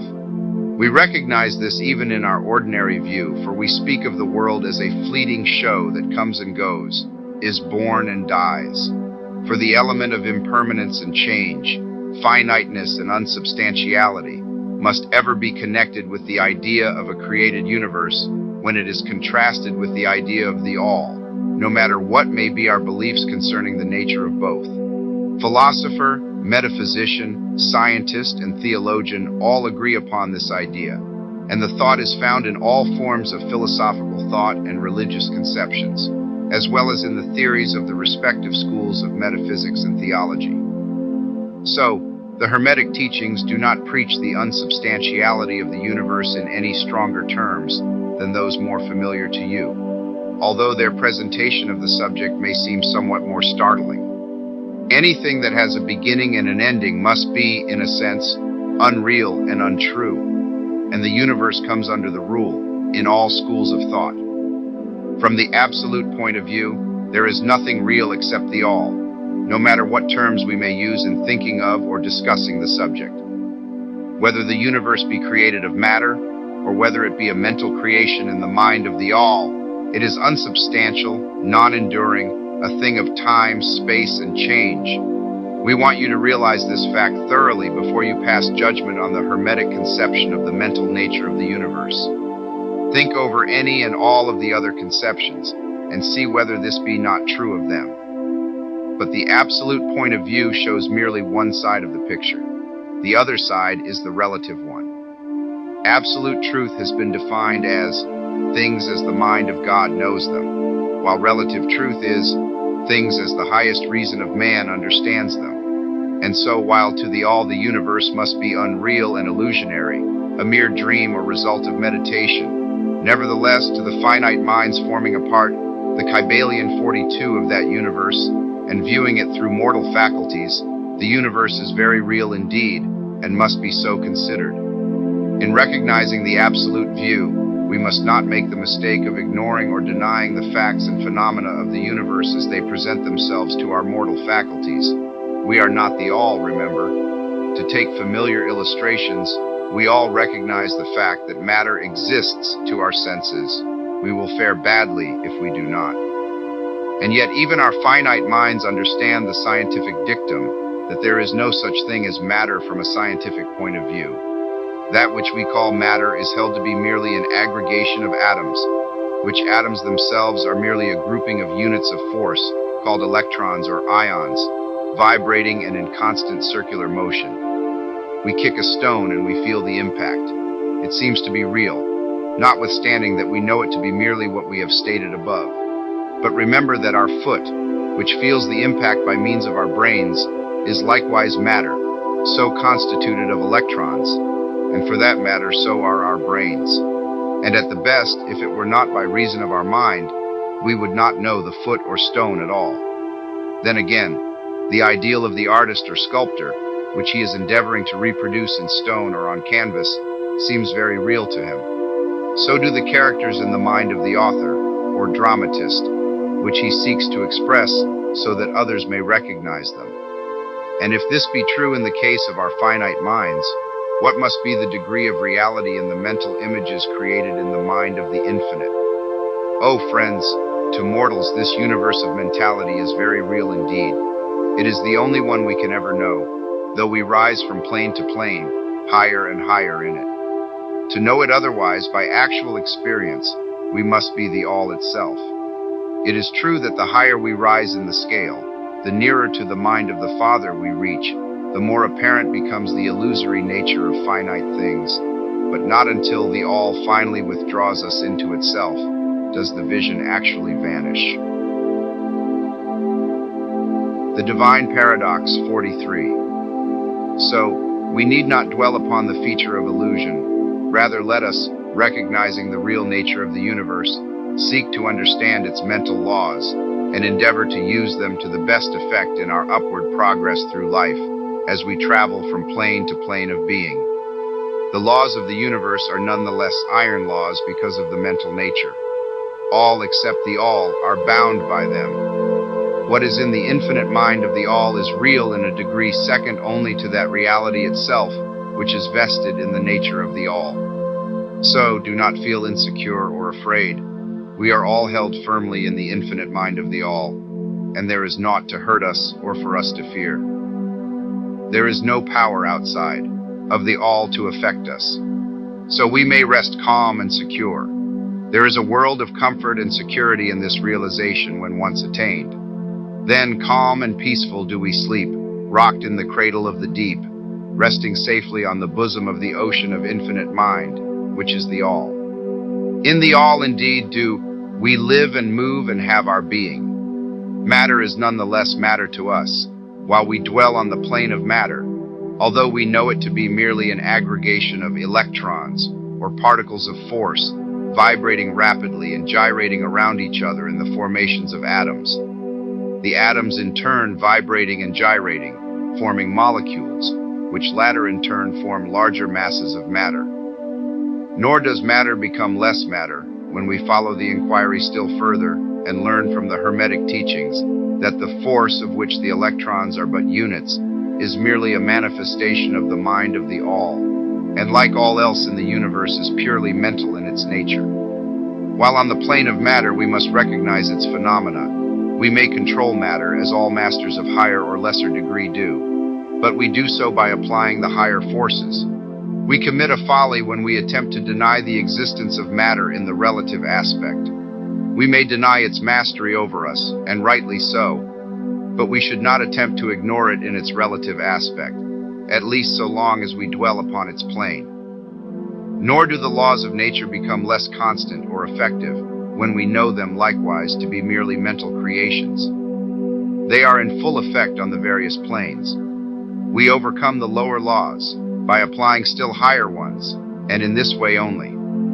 But we cannot escape law or rise above it entirely. Nothing but the all can escape law, and that because the all is law itself, from which all laws emerge. The most advanced masters may acquire the powers usually attributed to the gods of men, and there are countless ranks of being in the great hierarchy of life, whose being and power transcends even that of the highest masters among men to a degree unthinkable by mortals.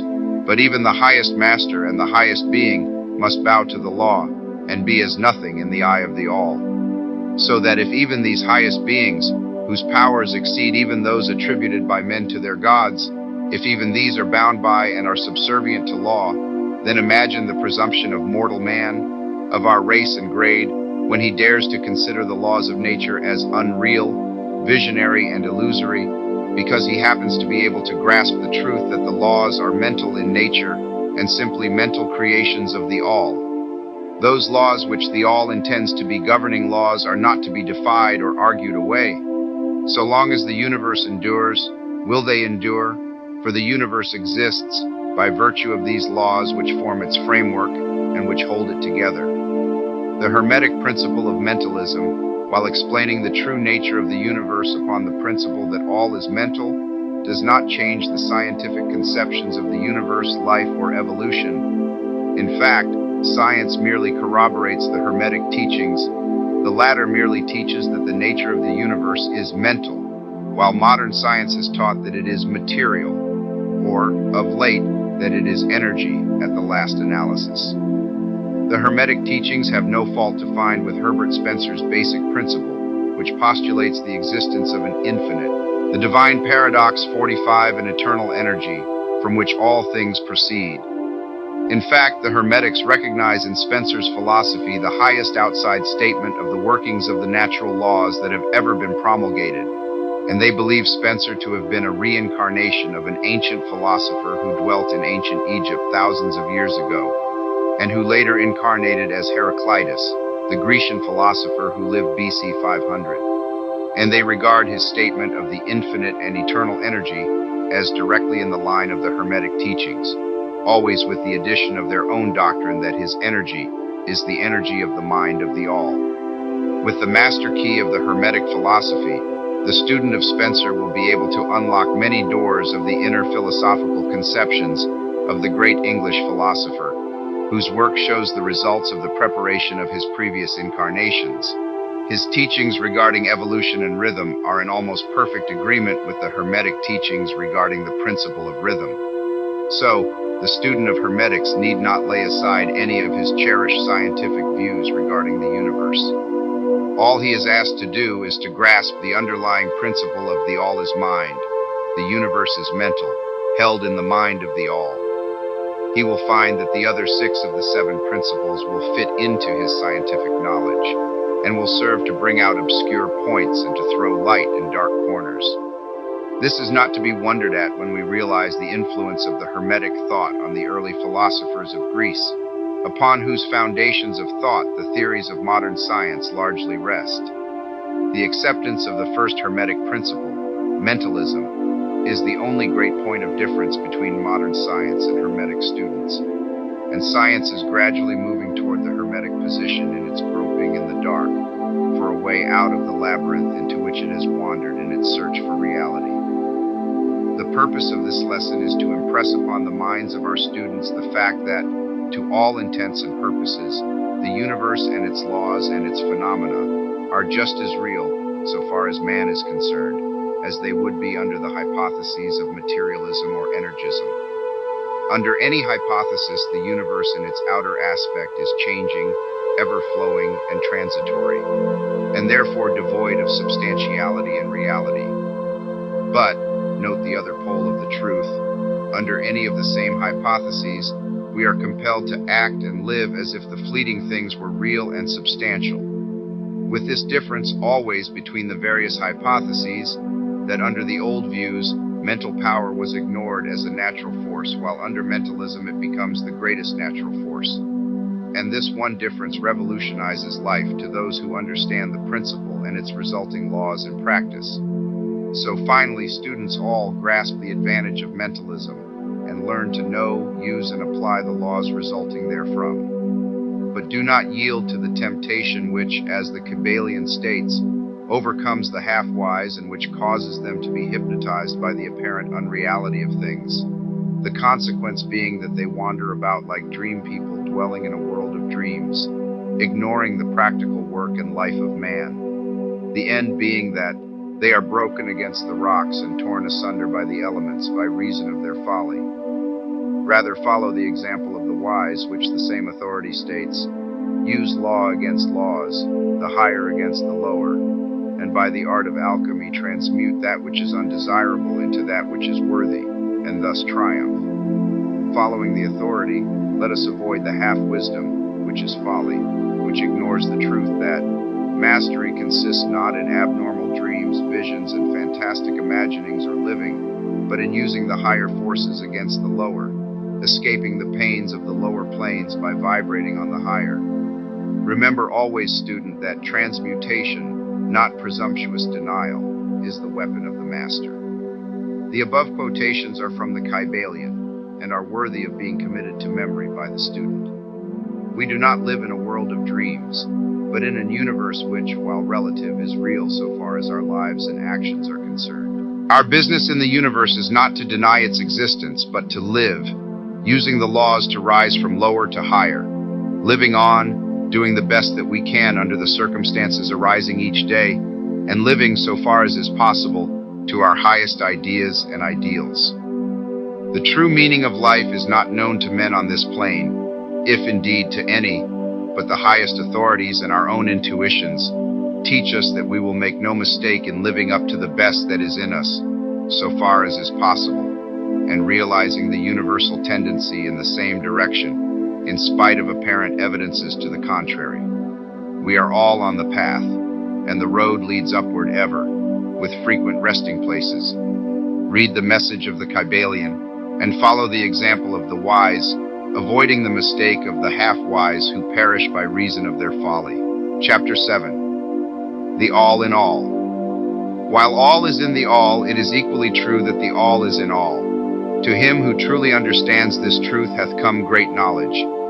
The Kybalion. How often have the majority of people heard repeated the statement that their deity, called by many names, was all in all, and how little have they suspected the inner occult truth concealed by these carelessly uttered words. The commonly used expression is a survival of the ancient, Hermetic maxim quoted above. As the Kybalion says, to him who truly understands this truth hath come great knowledge. And this being so, let us seek this truth, the understanding of which means so much. In this statement of truth, this Hermetic maxim, is concealed one of the greatest philosophical, scientific, and religious truths. We have given you the Hermetic teaching regarding the mental nature of the universe, the truth that the universe is mental, held in the mind of the all. As the Kybalion says in the passage quoted above, all is in the all. But note also the correlated statement that it is equally true that the all is in all. This apparently contradictory statement is reconcilable under the law of paradox. It is, moreover, an exact Hermetic statement of the relations existing between the all and its mental universe. We have seen how all is in the all. Now let us examine the other aspect of the subject.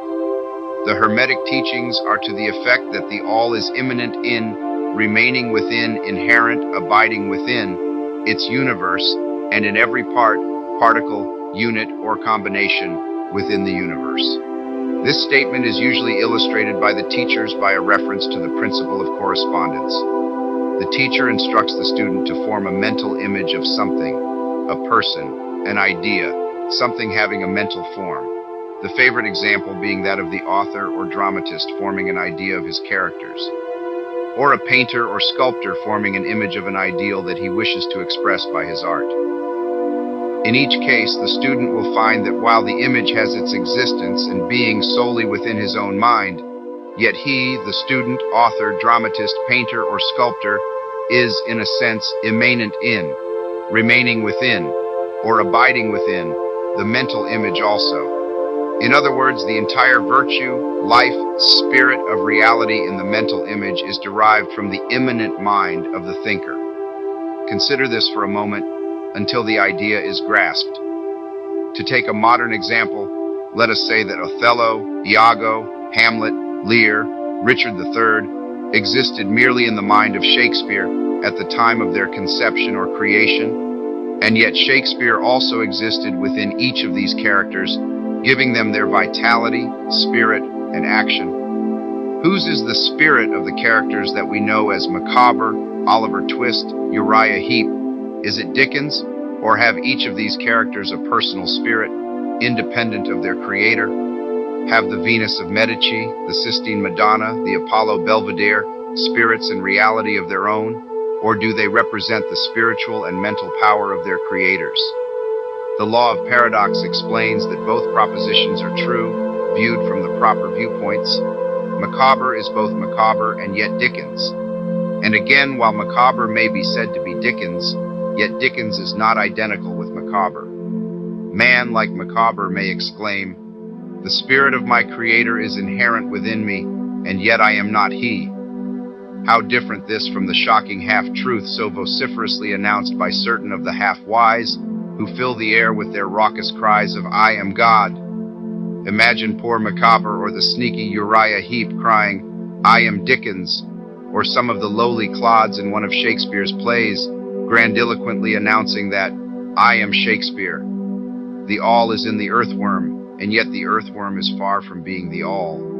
And still the wonder remains that though the earthworm exists merely as a lowly thing, created and having its being solely within the mind of the all, yet the all is immanent in the earthworm, and in the particles that go to make up the earthworm. Can there be any greater mystery than this of all in the all and the all in all? The student will, of course, realize that the illustrations given above are necessarily imperfect and inadequate, for they represent the creation of mental images in finite minds, while the universe is a creation of infinite mind, and the difference between the two poles separates them. And yet it is merely a matter of degree. The same principle is in operation. The principle of correspondence manifests in each. As above, so below. As below, so above. And in the degree that man realizes the existence of the indwelling spirit immanent within his being, so will he rise in the spiritual scale of life. This is what spiritual development means, the recognition, realization, and manifestation of the spirit within us. Try to remember this last definition, that of spiritual development. It contains the truth of true religion. There are many planes of being, many subplanes of life, many degrees of existence in the universe, and all depend upon the advancement of beings in the scale, of which scale the lowest point is the grossest matter, the highest being separated only by the thinnest division from the spirit of the all. And upward and onward along this scale of life, everything is moving. All are on the path whose end is the all. All progress is a returning home. All is upward and onward, in spite of all seemingly contradictory appearances. Such is the message of the illumined. The Hermetic teachings concerning the process of the mental creation of the universe are that at the beginning of the creative cycle, the all, in its aspect of being, projects its will toward its aspect of becoming, and the process of creation begins. It is taught that the process consists of the lowering of vibration until a very low degree of vibratory energy is reached, at which point the grossest possible form of matter is manifested. This process is called the stage of involution, in which the all becomes involved or wrapped up in its creation. This process is believed by the Hermetists to have a correspondence to the mental process of an artist, writer, or inventor who becomes so wrapped up in his mental creation as to almost forget his own existence and who, for the time being, almost lives in his creation. If instead of wrapped we use the word wrapped, perhaps we will give a better idea of what is meant. This involuntary stage of creation is sometimes called the outpouring of the divine energy, just as the evolutionary state is called the indrawing.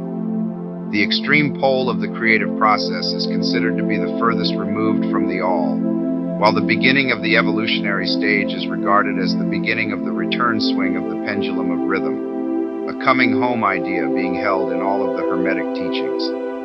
The teachings are that during the outpouring, the vibrations become lower and lower until finally the urge ceases and the return swing begins.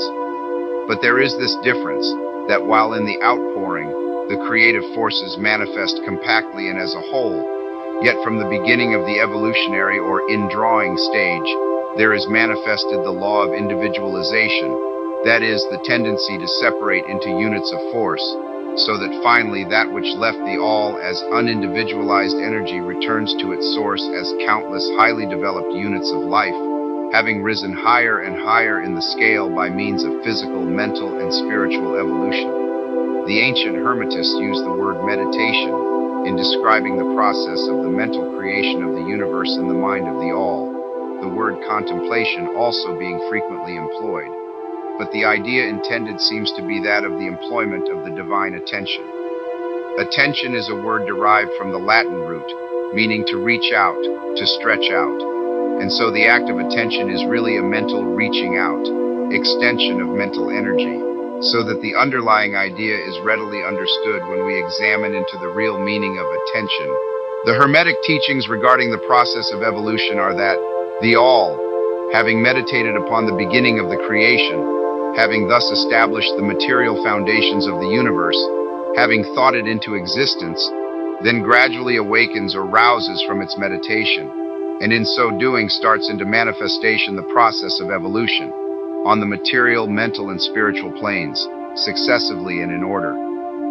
Thus the upward movement begins, and all begins to move spiritward. Matter becomes less gross, the units spring into being, the combinations begin to form, life appears and manifests in higher and higher forms, and mind becomes more and more in evidence, the vibrations constantly becoming higher. In short, the entire process of evolution, in all of its phases, begins and proceeds according to the established laws of the indrawing process. All of this occupies aeons upon aeons of man's time, each eon containing countless millions of years, but yet the illumined inform us that the entire creation, including involution and evolution, of an universe, is but as the twinkle of the eye to the All. At the end of countless cycles of eons of time, the All withdraws its attention, its contemplation and meditation of the universe, for the great work is finished, and all is withdrawn into the All from which it emerged. But mystery of mysteries, the spirit of each soul is not annihilated but is infinitely expanded, the created and the creator are merged. Such is the report of the illumined. The above illustration of the meditation and subsequent awakening from meditation of the All is of course but an attempt of the teachers to describe the infinite process by a finite example. And yet, as below, so above. The difference is merely in degree. And just as the All arouses itself from the meditation upon the universe, so does man, in time, cease from manifesting upon the material plane and withdraws himself more and more into the indwelling spirit, which is indeed the divine ego. There is one more matter of which we desire to speak in this lesson, and that comes very near to an invasion of the metaphysical field of speculation, although our purpose is merely to show the futility of such speculation. We allude to the question which inevitably comes to the mind of all thinkers who have ventured to seek the truth. The question is, why does the All create universes? The question may be asked in different forms, but the above is the gist of the inquiry. Men have striven hard to answer this question, but still there is no answer worthy of the name. Some have imagined that the All had something to gain by it, but this is absurd, for what could the All gain that it did not already possess?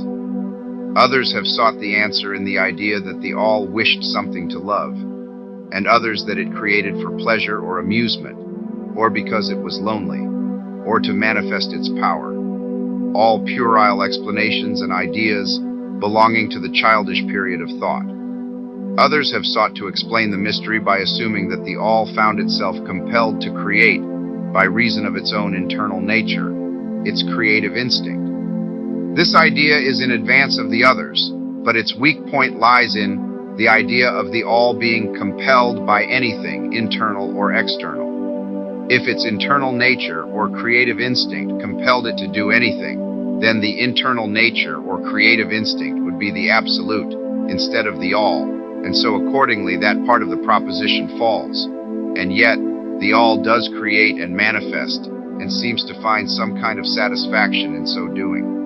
And it is difficult to escape the conclusion that in some infinite degree, it must have what would correspond to an inner nature or creative instinct in man, with correspondingly infinite desire and will. It could not act unless it willed to act, and it would not will to act unless it desired to act, and it would not desire to act unless it obtained some satisfaction thereby. And all of these things would belong to an inner nature, and might be postulated as existing according to the law of correspondence.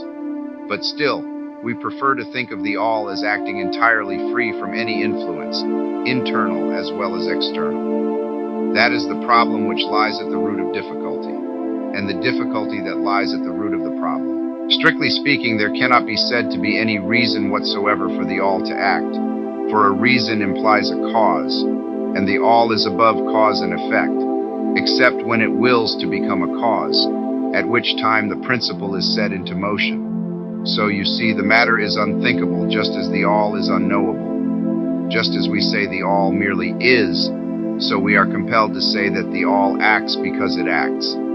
At the last, the all is all reason in itself, all law in itself, all action in itself. And it may be said truthfully that the all is its own reason, its own law, its own act, or still further, that the all, its reason, its act, is law, are one, all being names for the same thing. In the opinion of those who are giving you these present lessons, the answer is locked up in inner self of the all, along with its secret of being. The law of correspondence, in our opinion, reaches only to that aspect of the all, which may be spoken of as the aspect of becoming. Back of that aspect is the aspect of being, in which all laws are lost in law. All principles merge into principle in the all. Principle and being are identical, one and the same. Therefore, metaphysical speculation on this point is futile. We go into the matter here merely to show that we recognize the question, and also the absurdity of the ordinary answers of metaphysics and theology. In conclusion, it may be of interest to our students to learn that while some of the ancient and modern Hermetic teachers have rather inclined in the direction of applying the principle of correspondence to the question, with the result of the inner nature conclusion, still the legends have it that Hermes the Great, when asked this question by his advanced students, answered them by pressing his lips tightly together and saying not a word, indicating that there was no answer. But then, he may have intended to apply the axiom of his philosophy that the lips of wisdom are closed, except to the ears of understanding, believing that even his advanced students did not possess the understanding which entitled them to the teaching. At any rate, if Hermes possessed the secret, he failed to impart it, and so far as the world is concerned, the lips of Hermes are closed regarding it. And where the great Hermes hesitated to speak, what mortal may dare to teach? But remember, that whatever be the answer to this problem, if indeed there be an answer, the truth remains that, while all is in the all, it is equally true that the all is in all. The teaching on this point is emphatic, and we may add the concluding words of the quotation, "To him who truly understands this truth hath come great knowledge." Chapter 8. The Planes of Correspondence. As above, so below, as below, so above. The Kybalion.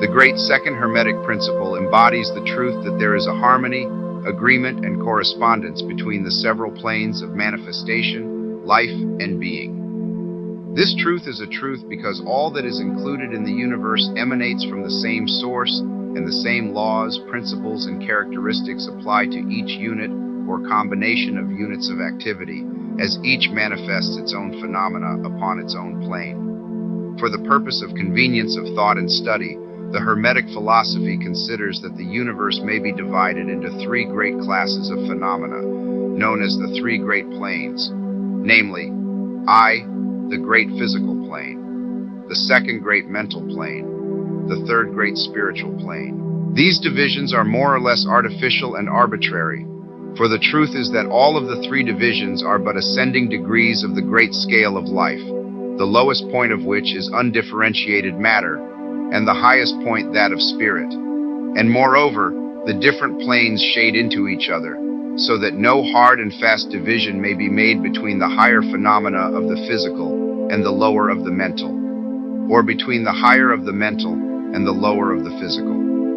In short, the three great planes may be regarded as three great groups of degrees of life manifestation. While the purposes of this little book do not allow us to enter into an extended discussion of, or explanation of, the subject of these different planes, still we think it well to give a general description of the same at this point. At the beginning, we may as well consider the question so often asked by the neophyte, who desires to be informed regarding the meaning of the word plane, which term has been very freely used and very poorly explained in many recent works upon the subject of occultism. The question is generally about as follows. Is a plane a place having dimensions, or is it merely a condition or state?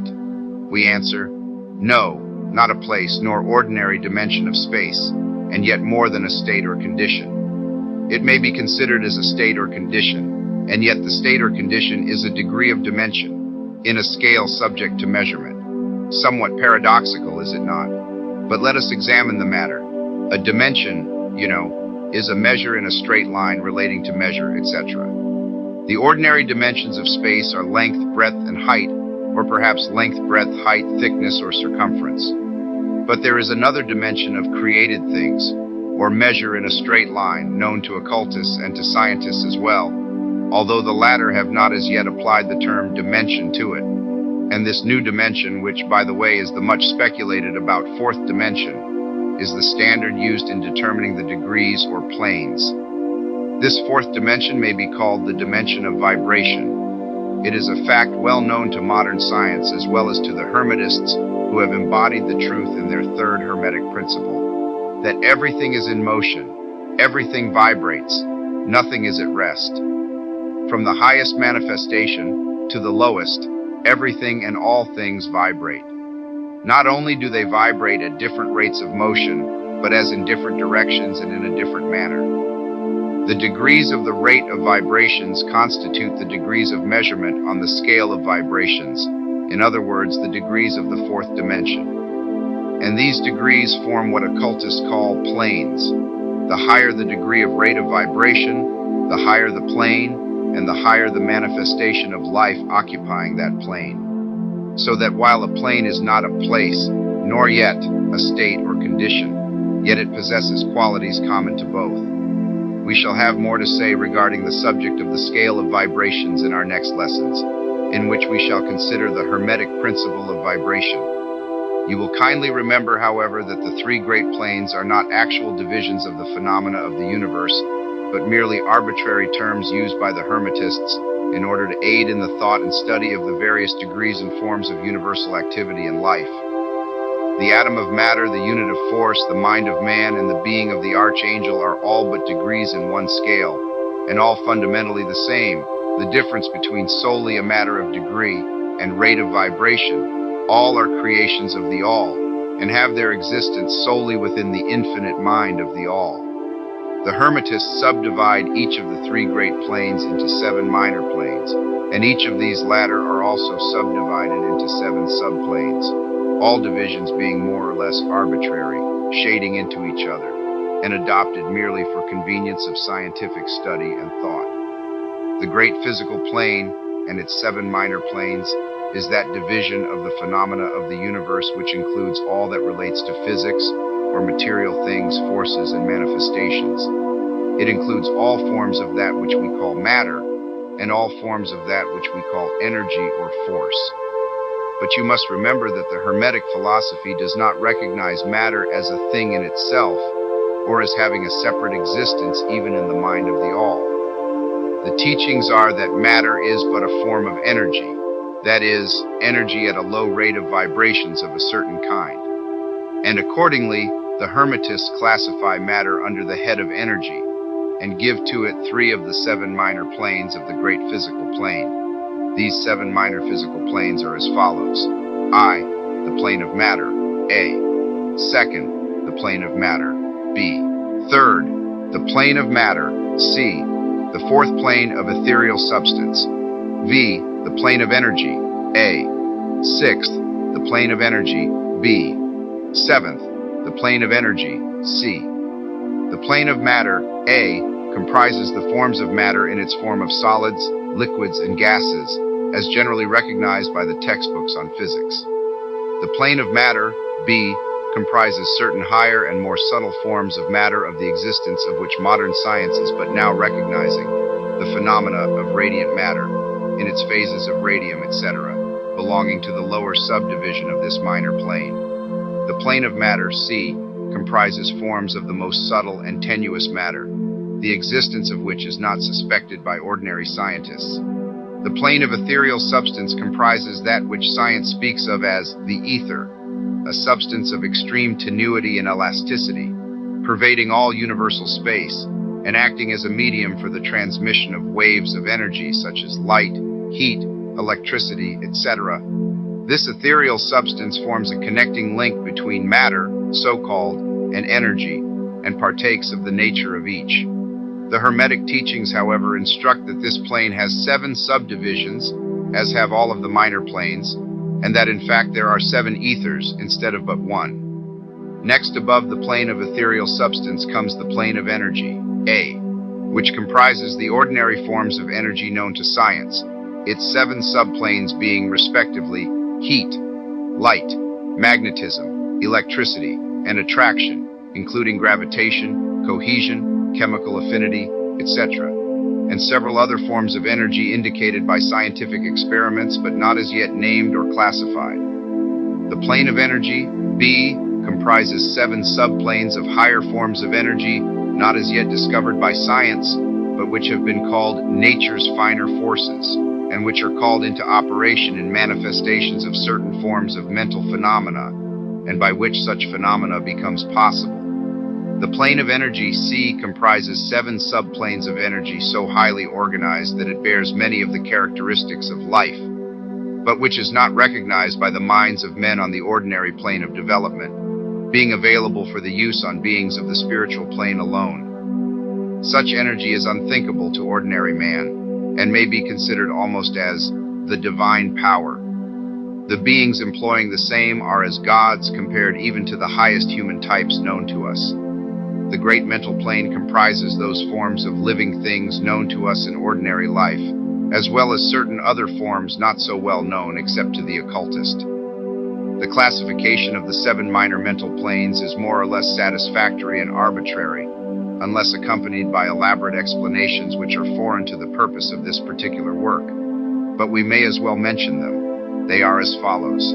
I, the plane of mineral mind. Second, the plane of elemental mind, A. The third plane of plant mind. Fourth, the plane of elemental mind, B. V, the plane of animal mind. Sixth, the plane of elemental mind, C. The 7th plane of human mind. The plane of mineral mind comprises the states or conditions of the units or entities or groups and combinations of the same, which animate the forms known to us as minerals, chemicals, etc. These entities must not be confounded with the molecules, atoms, and corpuscles themselves, the latter being merely the material bodies or forms of these entities, just as a man's body is but his material form, and not himself. These entities may be called souls in one sense, and are living beings of a low degree of development, life, and mind, just a little more than the units of living energy, which comprise the higher subdivisions of the highest physical plane. The average mind does not generally attribute the possession of mind, soul, or life to the mineral kingdom, but all occultists recognize the existence of the same, and modern science is rapidly moving forward to the point of view of the Hermetic in this respect.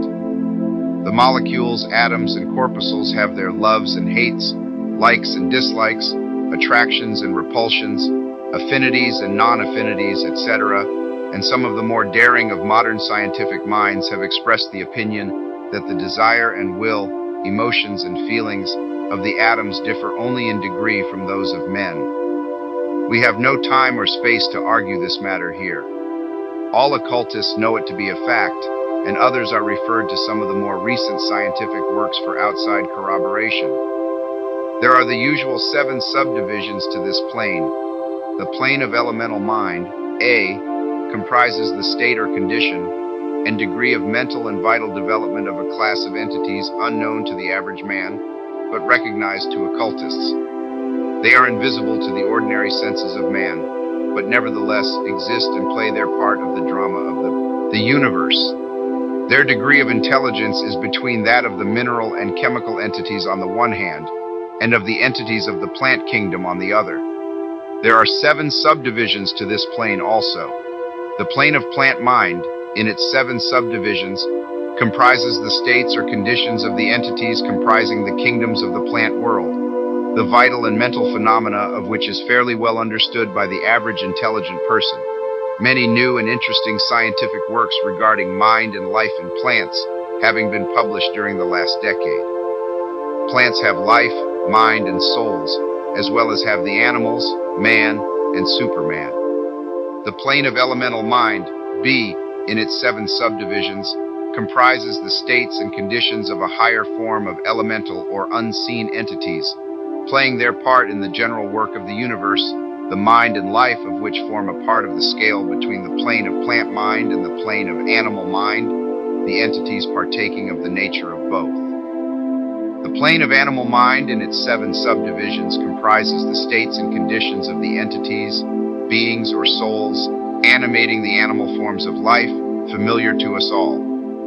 It is not necessary to go into details regarding this kingdom or plane of life, for the animal world is as familiar to us as is our own. The plane of elemental mind, C, in its 7 subdivisions, comprises those entities or beings, invisible as are all such elemental forms, which partake of the nature of both animal and human life in a degree and in certain combinations.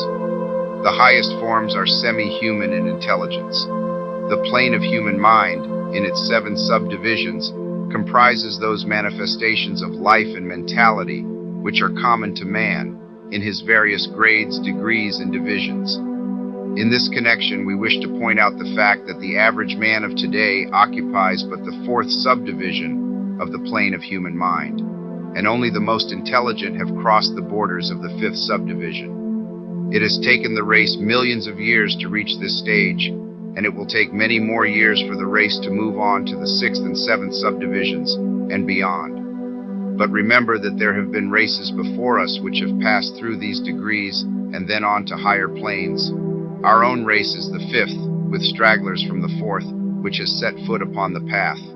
And then there are a few advanced souls of our own race who have outstripped the masses, and who have passed on to the 6th and 7th subdivision, and some few being still further on. The man of the 6th subdivision will be the Superman. He of the 7th will be the Overman. In our consideration of the 7 minor mental planes, we have merely referred to the 3 elementary planes in a general way. We do not wish to go into this subject in detail in this work, for it does not belong to this part of the general philosophy and teachings. But we may say this much in order to give you a little clearer idea of the relations of these planes to the more familiar ones.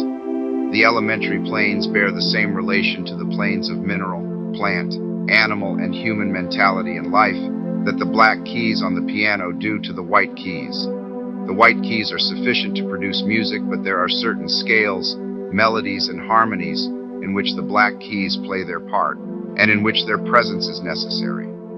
They are also necessary as connecting links of soul condition, entity states, etc. between the several other planes, certain forms of development being attained therein. This last fact giving to the reader who can read between the lines a new light upon the processes of evolution, and a new key to the secret door of the leaps of life between kingdom and kingdom. The great kingdoms of elementals are fully recognized by all occultists, and the esoteric writings are full of mention of them. The readers of Bulwer's Zanoni and similar tales will recognize the entities inhabiting these planes of life.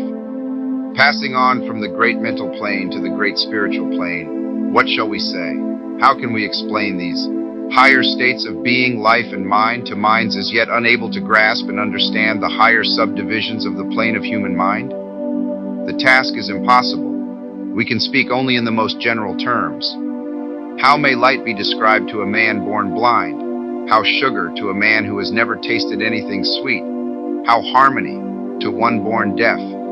All that we can say is that the 7 minor planes of the great spiritual plane, each minor plane having its 7 subdivisions, comprise beings possessing life, mind, and form, as far above that of man of today as the latter is above the earthworm, mineral, or even certain forms of energy or matter. The life of these beings so far transcends ours that we cannot even think of the details of the same. Their minds so far transcend ours that to them we scarcely seem to think, and our mental processes seem almost akin to material processes. The matter of which their forms are composed is of the highest planes of matter, nay, some are even said to be clothed in pure energy. What may be said of such beings? On the 7 minor planes of the great spiritual plane exist beings of whom we may speak as angels, archangels, demigods. On the lower minor planes dwell those great souls whom we call masters and adepts. Above them come the great hierarchies of the angelic hosts, unthinkable to man. And above those come those who may without irreverence be called the gods. So high in the scale of being are they, their being, intelligence and power being akin to those attributed by the races of men to their conceptions of deity. These beings are beyond even the highest flights of the human imagination, the word divine being the only one applicable to them. Many of these beings, as well as the angelic host, take the greatest interest in the affairs of the universe and play an important part in its affairs. These unseen divinities and angelic helpers extend their influence freely and powerfully in the process of evolution and cosmic progress. Their occasional intervention and assistance in human affairs have led to the many legends, beliefs, religions, and traditions of the race, past and present. They have superimposed their knowledge and power upon the world again and again, all under the law of the all, of course. But yet, even the highest of these advanced beings exist merely as creations of and in the mind of the all, and are subject to the cosmic processes and universal laws. They are still mortal. We may call them gods if we like, but still they are but the elder brethren of the race, the advanced souls who have outstripped their brethren, and who have foregone the ecstasy of absorption by the all, in order to help the race on its upward journey along the path. But they belong to the universe and are subject to its conditions. They are mortal, and their plane is below that of absolute spirit. Only the most advanced Hermetists are able to grasp the inner teachings regarding the state of existence and the powers manifested on the spiritual planes.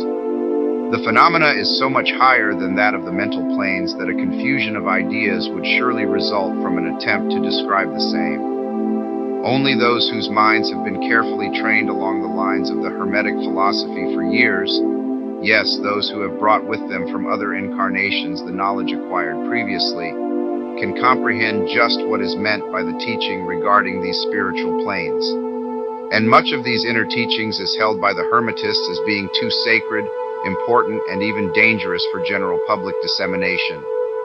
The intelligent student may recognize what we mean by this when we state that the meaning of spirit, as used by the Hermetists, is akin to living power, animated force, inner essence, essence of life, etc., which meaning must not be confounded with that usually and commonly employed in connection with the term, i.e., religious, ecclesiastical, spiritual, ethereal, holy, etc., etc. To occultists, the word spirit is used in the sense of the animating principle, carrying with it the idea of power, living energy, mystic force, etc.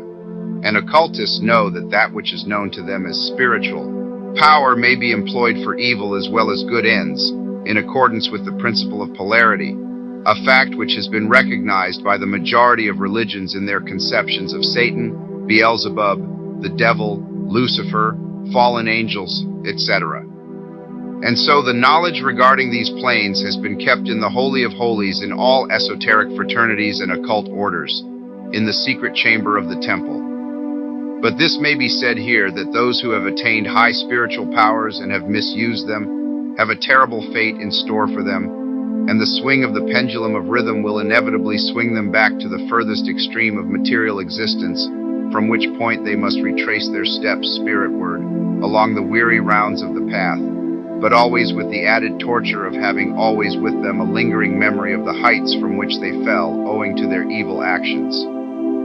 The legends of the fallen angels have a basis in actual facts, as all advanced occultists know. The striving for selfish power on the spiritual planes inevitably results in the selfish soul losing its spiritual balance and falling back as far as it had previously risen. But to even such a soul, the opportunity of a return is given, and such souls make the return journey, paying the terrible penalty according to the invariable law. In conclusion, we would again remind you that according to the principle of correspondence, which embodies the truth, as above, so below, as below, so above, all of the 7 Hermetic principles are in full operation on all of the many planes, physical, mental, and spiritual.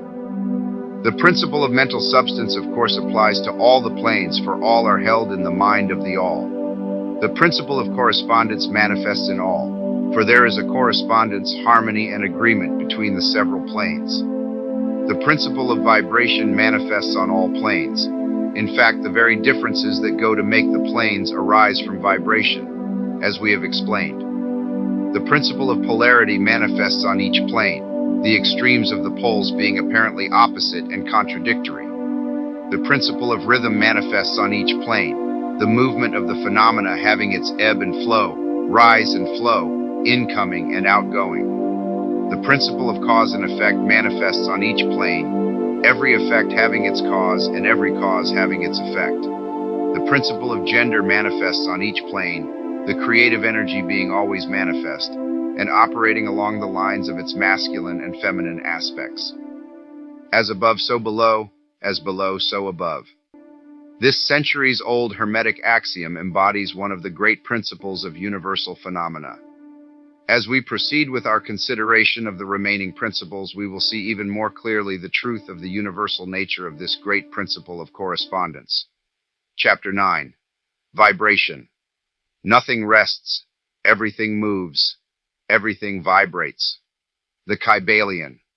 The great third Hermetic principle, the principle of vibration, embodies the truth that motion is manifest in everything in the universe, that nothing is at rest, that everything moves, vibrates, and circles.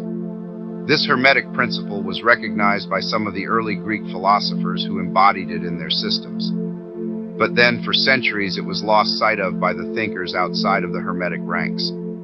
But in the 19th century, physical science rediscovered the truth, and the 20th century scientific discoveries have added additional proof of the correctness and truth of this centuries-old Hermetic doctrine. The Hermetic teachings are that not only is everything in constant movement and vibration, but that the differences between the various manifestations of the universal power are due entirely to the varying rate and mode of vibrations.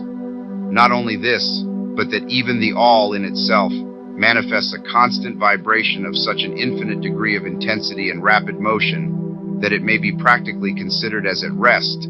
The teachers directing the attention of the students to the fact that even on the physical plane, a rapidly moving object such as a revolving wheel seems to be at rest. The teachings are to the effect that spirit is at one end of the pole of vibration, the other pole being certain extremely gross forms of matter. Between these two poles are millions upon millions of different rates and modes of vibration. Modern science has proven that all that we call matter and energy are but modes of vibratory motion, and some of the more advanced scientists are rapidly moving toward the positions of the occultists who hold that the phenomena of mind are likewise modes of vibration or motion. Let us see what science has to say regarding the question of vibrations in matter and energy. In the first place, science teaches that all matter manifests in some degree the vibrations arising from temperature or heat. Be an object cold or hot, both being but degrees of the same things, it manifests certain heat vibrations, and in that sense is in motion and vibration. Then all particles of matter are in circular movement, from corpuscle to suns. The planets revolve around suns, and many of them turn on their axes. The suns move around greater central points, and these are believed to move around still greater, and so on, ad infinitum. The molecules of which the particular kinds of matter are composed are in a state of constant vibration and movement around each other and against each other. The molecules are composed of atoms, which likewise are in a state of constant movement and vibration. The atoms are composed of corpuscles, sometimes called electrons, ions, etc., which also are in a state of rapid motion, revolving around each other, and which manifest a very rapid state and mode of vibration. And so we see that all forms of matter manifest vibration, in accordance with the Hermetic principle of vibration. And so it is with the various forms of energy. Science teaches that light, heat, magnetism, and electricity are but forms of vibratory motion connected in some way with, and probably emanating from the ether. Science does not as yet attempt to explain the nature of the phenomena known as cohesion, which is the principle of molecular attraction, nor chemical affinity, which is the principle of atomic attraction, nor gravitation, the greatest mystery of the three, which is the principle of attraction by which every particle or mass of matter is bound to every other particle or mass. These three forms of energy are not as yet understood by science, yet the writers incline to the opinion that these two are manifestations of some form of vibratory energy. a fact which the Hermetists have held and taught for ages past. The universal ether, which is postulated by science without its nature being understood clearly, is held by the Hermetists to be but a higher manifestation of that which is erroneously called matter. That is to say, matter at a higher degree of vibration, and is called by them the ethereal substance. The Hermetists teach that this ethereal substance is of extreme tenuity and elasticity, and pervades universal space, serving as a medium of transmission of waves of vibratory energy, such as heat, light, electricity, magnetism, etc. The teachings are that the ethereal substance is a connecting link between the forms of vibratory energy known as matter on the one hand, and energy or force on the other, and also that it manifests a degree of vibration in rate and mode entirely its own. Scientists have offered the illustration of a rapidly moving wheel, top, or cylinder to show the effects of increasing rates of vibration. The illustration supposes a wheel, top, or revolving cylinder running at a low rate of speed. We will call this revolving thing the object in following out the illustration. Let us suppose the object moving slowly. It may be seen readily, but no sound of its movement reaches the ear. The speed is gradually increased. In a few moments, its movement becomes so rapid that a deep growl or low note may be heard. Then, as the rate is increased, the note rises one in the musical scale. Then, the motion being still further increased, the next highest note is distinguished. Then, one after another, all the notes of the musical scale appear, rising higher and higher as the motion is increased. Finally, when the motions have reached a certain rate, the final note perceptible to human ears is reached, and the shrill, piercing shriek dies away, and silence follows. No sound is heard from the revolving object, the rate of motion being so high that the human ear cannot register the vibrations. Then comes the perception of rising degrees of heat. Then after quite a time, the eye catches a glimpse of the object becoming a dull, dark reddish color. As the rate increases, the red becomes brighter. Then as the speed is increased, the red melts into an orange. Then the orange melts into a yellow. Then follow successively the shades of green, blue, indigo, and finally violet, as the rate of speed increases. Then the violet shades away, and all color disappears, the human eye not being able to register them. But there are invisible rays emanating from the revolving object, the rays that are used in photographing, and other subtle rays of light. Then begin to manifest the peculiar rays known as the X-rays, etc., as the constitution of the object changes. Electricity and magnetism are emitted when the appropriate rate of vibration is attained. When the object reaches a certain rate of vibration, its molecules disintegrate and resolve themselves into the original elements or atoms. Then the atoms, following the principle of vibration, are separated into the countless corpuscles of which they are composed. And finally, even the corpuscles disappear, and the object may be said to be composed of the ethereal substance. Science does not dare to follow the illustration further, but the Hermetists teach that if the vibrations be continually increased, the object would mount up the successive states of manifestation, and would in turn manifest the various mental stages, and then on spiritward, until it would finally re-enter the All, which is absolute spirit. The object, however, would have ceased to be an object long before the stage of ethereal substance was reached, but otherwise the illustration is correct inasmuch as it shows the effect of constantly increased rates and modes of vibration. It must be remembered in the above illustration that at the stages at which the object throws off vibrations of light, heat, etc., it is not actually resolved into those forms of energy, which are much higher in the scale, but simply that it reaches a degree of vibration in which those forms of energy are liberated, in a degree from the confining influences of its molecules, atoms, and corpuscles, as the case may be. These forms of energy, although much higher in the scale than matter, are imprisoned and confined in the material combinations, by reason of the energies manifesting through and using material forms, but thus becoming entangled and confined in their creations of material forms, which to an extent is true of all creations, the creating force becoming involved in its creation. But the Hermetic teachings go much further than do those of modern science. They teach that all manifestation of thought, emotion, reason, will, or desire, or any mental state or condition, are accompanied by vibrations, a portion of which are thrown off and which tend to affect the minds of other persons by induction. This is the principle which produces the phenomena of telepathy, mental influence, and other forms of the action and power of mind over mind, with which the general public is rapidly becoming acquainted, owing to the wide dissemination of occult knowledge by the various schools, cults, and teachers along these lines at this time. Every thought, emotion, or mental state has its corresponding rate and mode of vibration. And by an effort of the will of the person or of other persons, these mental states may be reproduced, just as a musical tone may be reproduced by causing an instrument to vibrate at a certain rate, just as color may be reproduced in the same way.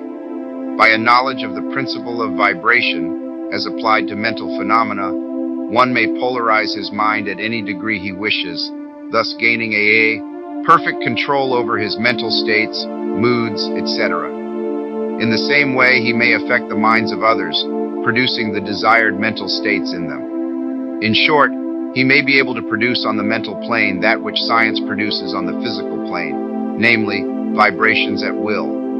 This power, of course, may be acquired only by the proper instruction, exercises, practice, etc., the science being that of mental transmutation, one of the branches of the Hermetic art. A little reflection on what we have said will show the student that the principle of vibration underlies the wonderful phenomena of the power manifested by the masters and adepts, who are able to apparently set aside the laws of nature, but who, in reality, are simply using one law against another, one principle against others, and who accomplish their results by changing the vibrations of material objects or forms of energy, and thus perform what are commonly called miracles. As one of the old Hermetic writers has truly said, "He who understands the principle of vibration has grasped the scepter of power." Chapter 10. Polarity. Everything is dual. Everything has poles. Everything has its pair of opposites. Like and unlike are the same. Opposites are identical in nature but different in degree. Extremes meet. All truths are but half-truths. All paradoxes may be reconciled. The Kybalion. The great fourth Hermetic principle, the principle of polarity, embodies the truth that all manifested things have two sides, two aspects, two poles, a pair of opposites, with manifold degrees between the two extremes.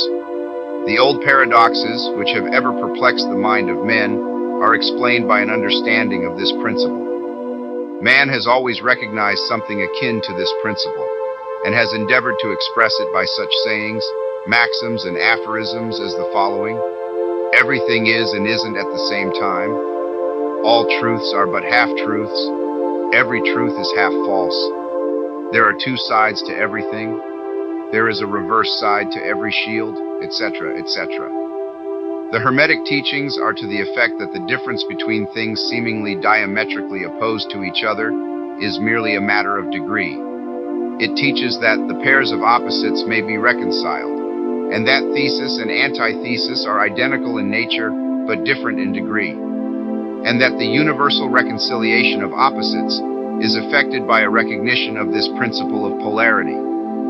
The teachers claim that illustrations of this principle may be had on every hand, and from an examination into the real nature of anything. They begin by showing that spirit and matter are but the two poles of the same thing, the intermediate planes being merely degrees of vibration. They show that the all and the many are the same, the difference being merely a matter of degree of mental manifestation. Thus, the law and laws are the two opposite poles of one thing. Likewise, principle and principles, infinite mind and finite minds. Then passing on to the physical plane, they illustrate the principle by showing that heat and cold are identical in nature, the differences being merely a matter of degrees. The thermometer shows many degrees of temperature, the lowest pole being called cold, and the highest heat. Between these two poles are many degrees of heat or cold. Call them either, and you are equally correct. The higher of 2 degrees is always warmer, while the lower is always colder. There is no absolute standard. All is a matter of degree. There is no place on the thermometer where heat ceases and cold begins. It is all a matter of higher or lower vibrations. The very terms high and low, which we are compelled to use, are but poles of the same thing. The terms are relative. So with east and west, travel around the world in an eastward direction, and you reach a point which is called west at your starting point, and you return from that westward point. Travel far enough north, and you will find yourself traveling south, or vice versa. Light and darkness are poles of the same thing, with many degrees between them. The musical scale is the same. Starting with C, you move upward until you reach another C, and so on. The differences between the two ends of the board being the same, with many degrees between the two extremes. The scale of color is the same, higher and lower vibrations being the only difference between high violet and low red. Large and small are relative, so are noise and quiet. Hard and soft follow the rule. Likewise, sharp and dull. Positive and negative are two poles of the same thing, with countless degrees between them. Good and bad are not absolute. We call one end of the scale good and the other bad, or one end good and the other evil, according to the use of the terms. A thing is less good than the thing higher in the scale, but that less good thing, in turn, is more good than the thing next below it, and so on, the more or less being regulated by the position on the scale. And so it is on the mental plane. Love and hate are generally regarded as being things diametrically opposed to each other, entirely different, unreconcilable. But we apply the principle of polarity. We find that there is no such thing as absolute love or absolute hate, as distinguished from each other. The two are merely terms applied to the two poles of the same thing. Beginning at any point of the scale, we find more love or less hate as we ascend the scale, and more hate or less love as we descend. This being true no matter from what point, high or low, we may start. There are degrees of love and hate, and there is a middle point where like and dislike become so faint that it is difficult to distinguish between them. Courage and fear come under the same rule. The pairs of opposites exist everywhere. Where you find one thing, you find its opposite, the two poles. And it is this fact that enables the hermetist to transmute one mental state into another, along the lines of polarization. Things belonging to different classes cannot be transmuted into each other, but things of the same class may be changed, that is, may have their polarity changed. Thus, love never becomes east or west, or red or violet, but it may and often does turn into hate. And likewise, hate may be transformed into love by changing its polarity. Courage may be transmuted into fear, and the reverse. Hard things may be rendered soft. Dull things become sharp. Hot things become cold. And so on, the transmutation always being between things of the same kind of different degrees. Take the case of a fearful man. By raising his mental vibrations along the line of fear-courage, he can be filled with the highest degree of courage and fearlessness. And likewise, the slothful man may change himself into an active, energetic individual, simply by polarizing along the lines of the desired quality. The student who is familiar with the processes by which the various schools of mental science, etc., produce changes in the mental states of those following their teachings, may not readily understand the principle underlying many of these changes. When, however, the principle of polarity is once grasped, and it is seen that the mental changes are occasioned by a change of polarity, a sliding along the same scale, the matter is more readily understood. The change is not in the nature of a transmutation of one thing into another thing entirely different, but is merely a change of degree in the same things, a vastly important difference. For instance, borrowing an analogy from the physical plane, it is impossible to change heat into sharpness, loudness, highness, etc. But heat may readily be transmuted into cold, simply by lowering the vibrations. In the same way, hate and love are mutually transmutable, so are fear and courage. But fear cannot be transformed into love, nor can courage be transmuted into hate. The mental states belong to innumerable classes, each class of which has its opposite poles, along which transmutation is possible. The student will readily recognize that in the mental states, as well as in the phenomena of the physical plane, the two poles may be classified as positive and negative, respectively. Thus, love is positive to hate, courage to fear, activity to non-activity, etc., etc. And it will also be noticed that even to those unfamiliar with the principle of vibration, the positive pole seems to be of a higher degree than the negative and readily dominates it. The tendency of nature is in the direction of the dominant activity of the positive pole. In addition to the changing of the poles of one's own mental states by the operation of the art of polarization, the phenomena of mental influence in its manifold phases shows us that the principle may be extended so as to embrace the phenomena of the influence of one mind over that of another, of which so much has been written and taught of late years. When it is understood that mental induction is possible, that is, that mental states may be produced by induction from others, then we can readily see how a certain rate of vibration or polarization of a certain mental state may be communicated to another person, and his polarity in that class of mental states thus changed. It is along this principle that the results of many of the mental treatments are obtained. For instance, a person is blue, melancholy, and full of fear.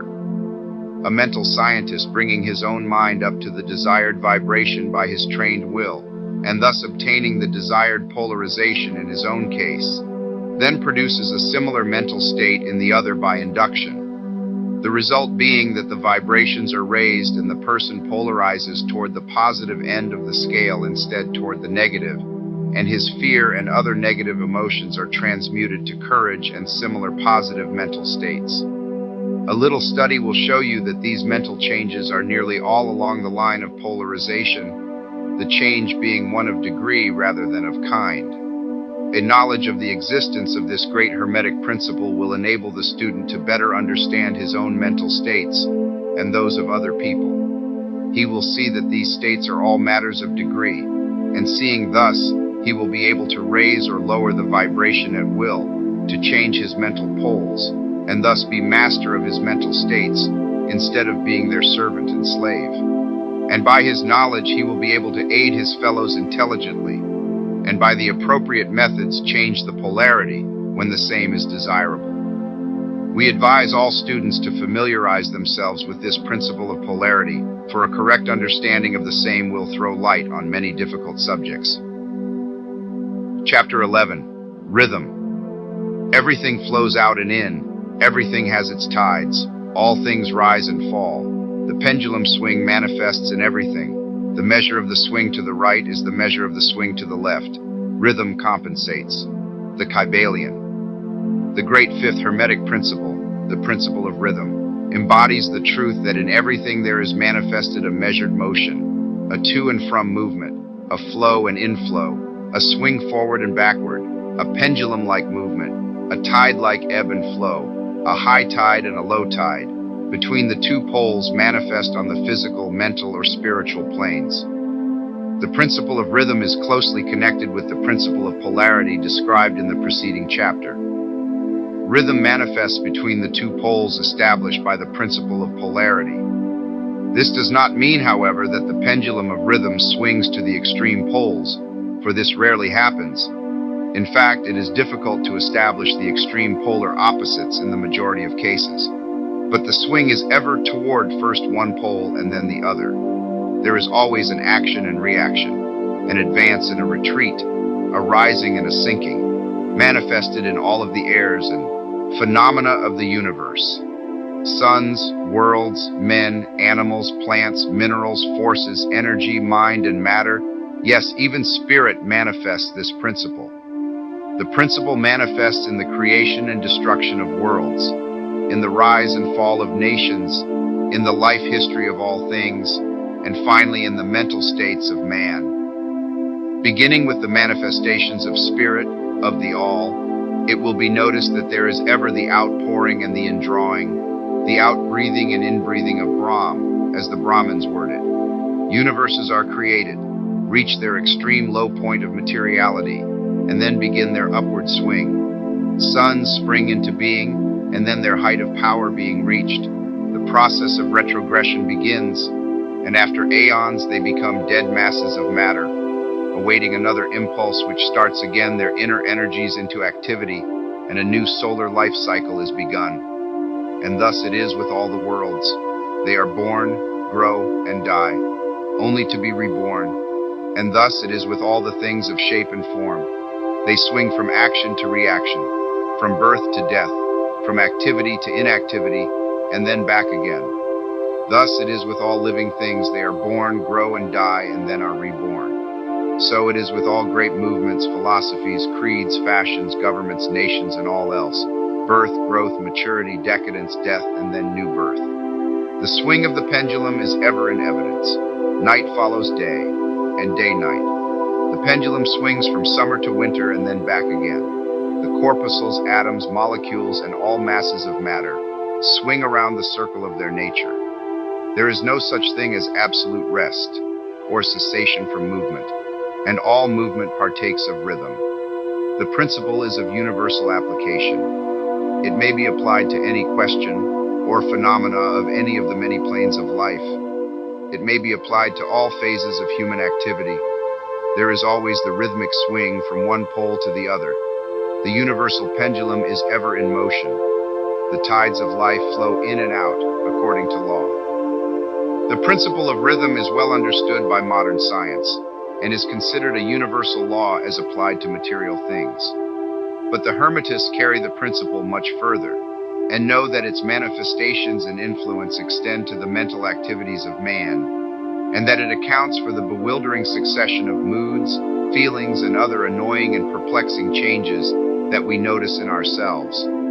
But the Hermetists, by studying the operations of this principle, have learned to escape some of its activities by transmutation. The Hermetic masters long since discovered that while the principle of rhythm was invariable and ever in evidence in mental phenomena, still there were two planes of its manifestation so far as mental phenomena are concerned. They discovered that there were two general planes of consciousness, the lower and the higher, the understanding of which fact enabled them to rise to the higher plane and thus escape the swing of the rhythmic pendulum which manifested on the lower plane. In other words, the swing of the pendulum occurred on the unconscious plane, and the consciousness was not affected. This they call the law of neutralization. Its operations consist in the raising of the ego above the vibrations of the unconscious plane of mental activity, so that the negative swing of the pendulum is not manifested in consciousness, and therefore they are not affected. It is akin to rising above a thing and letting it pass beneath you. The Hermetic master, or advanced student, polarizes himself at the desired pole, and by a process akin to refusing to participate in the backward swing, or if you prefer, a denial of its influence over him, he stands firm in his polarized position and allows the mental pendulum to swing back along the unconscious plane. All individuals who have attained any degree of self-mastery accomplish this more or less unknowingly, and by refusing to allow their moods and negative mental states to affect them, they apply the law of neutralization. The master, however, carries this to a much higher degree of proficiency, and by the use of his will he attains a degree of poise and mental firmness almost impossible of belief on the part of those who allow themselves to be swung backward and forward by the mental pendulum of moods and feelings.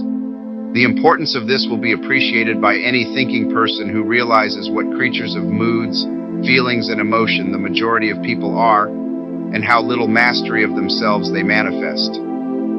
If you will stop and consider a moment, you will realize how much these swings of rhythm have affected you in your life, how a period of enthusiasm has been invariably followed by an opposite feeling and mood of depression. Likewise, your moods and periods of courage have been succeeded by equal moods of fear, and so it has ever been with the majority of persons. Tides of feeling have ever risen and fallen with them, but they have never suspected the cause or reason of the mental phenomena. An understanding of the workings of this principle will give one the key to the mastery of these rhythmic swings of feeling, and will enable him to know himself better and to avoid being carried away by these inflows and outflows. The will is superior to the conscious manifestation of this principle, although the principle itself can never be destroyed. We may escape its effects, but the principle operates nevertheless. The pendulum ever swings, although we may escape being carried along with it. There are other features of the operation of this principle of rhythm of which we wish to speak at this point. There comes into its operations that which is known as the law of compensation. One of the definitions or meanings of the word compensate is to counterbalance, which is the sense in which the Hermetists use the term. It is this law of compensation to which the Kybalion refers when it says, "The measure of the swing to the right is the measure of the swing to the left. Rhythm compensates." The law of compensation is that the swing in one direction determines the swing in the opposite direction, or to the opposite pole. The one balances or counterbalances the other. On the physical plane, we see many examples of this law. The pendulum of the clock swings a certain distance to the right, and then an equal distance to the left. The seasons balance each other in the same way. The tides follow the same law, and the same law is manifested in all the phenomena of rhythm. The pendulum with a short swing in one direction has but a short swing in the other, while the long swing to the right invariably means the long swing to the left. An object hurled upward to a certain height has an equal distance to traverse on its return. The force with which a projectile is sent upward a mile is reproduced when the projectile returns to the Earth on its return journey.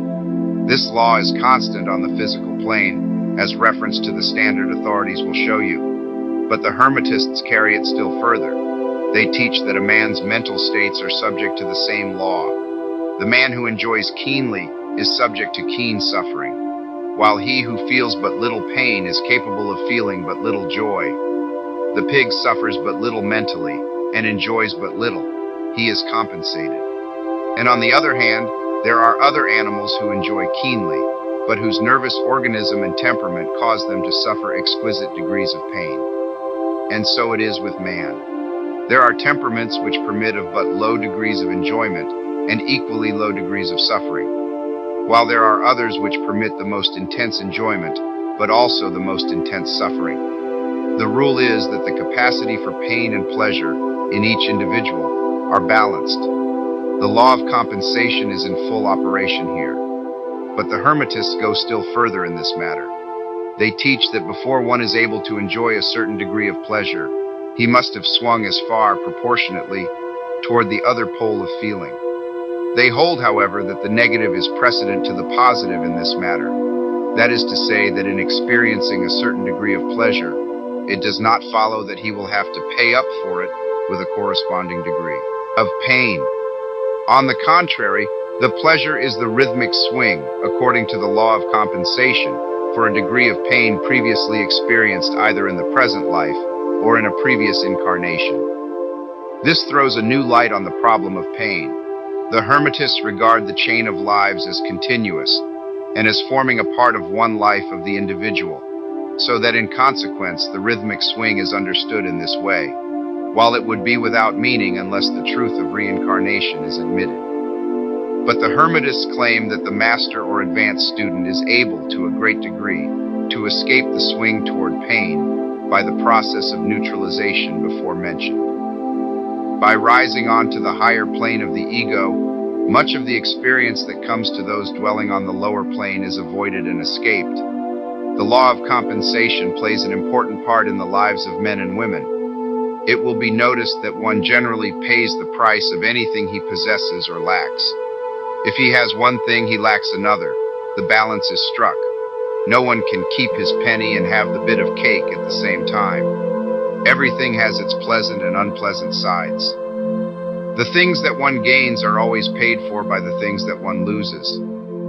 The rich possess much that the poor lack, while the poor often possess things that are beyond the reach of the rich. The millionaire may have the inclination toward feasting, and the wealth wherewith to secure all the dainties and luxuries of the table, while he lacks the appetite to enjoy the same. He envies the appetite and digestion of the laborer, who lacks the wealth and inclinations of the millionaire, and who gets more pleasure from his plain food than the millionaire could obtain even if his appetite were not jaded, nor his digestion ruined, for the wants, habits, and inclinations differ. And so it is through life. The law of compensation is ever in operation, striving to balance and counterbalance, and always succeeding in time, even though several lives may be required for the return swing of the pendulum of rhythm. Chapter 12. Causation. Every cause has its effect. Every effect has its cause. Everything happens according to law. Chance is but a name for law not recognized. There are many planes of causation, but nothing escapes the law. The Kybalion. The great sixth Hermetic principle, the principle of cause and effect, embodies the truth that law pervades the universe, that nothing happens by chance, that chance is merely a term indicating cause existing but not recognized or perceived, that phenomena is continuous, without break or exception. The principle of cause and effect underlies all scientific thought, ancient and modern, and was enunciated by the Hermetic teachers in the earliest days. While many and varied disputes between the many schools of thought have since arisen, these disputes have been principally upon the details of the operations of the principle, and still more often upon the meaning of certain words. The underlying principle of cause and effect has been accepted as correct by practically all the thinkers of the world worthy of the name. To think otherwise would be to take the phenomena of the universe from the domain of law and order, and to relegate it to the control of the imaginary something which men have called chance. A little consideration will show anyone that there is in reality no such thing as pure chance. Webster defines the word chance as follows: a supposed agent or mode of activity other than a force, law, or purpose, the operation or activity of such agent, the supposed effect of such an agent, a happening, fortuity, casualty, etc. But a little consideration will show you that there can be no such agent as chance, in the sense of something outside of law, something outside of cause and effect. How could there be a something acting in the phenomenal universe, independent of the laws, order, and continuity of the latter? Such a something would be entirely independent of the orderly trend of the universe, and therefore superior to it. We can imagine nothing outside of the all being outside of the law, and that only because the all is the law in itself. There is no room in the universe for a something outside of and independent of law. The existence of such a something would render all natural laws ineffective, and would plunge the universe into chaotic disorder and lawlessness. A careful examination will show that what we call chance is merely an expression relating to obscure causes, causes that we cannot perceive, causes that we cannot understand.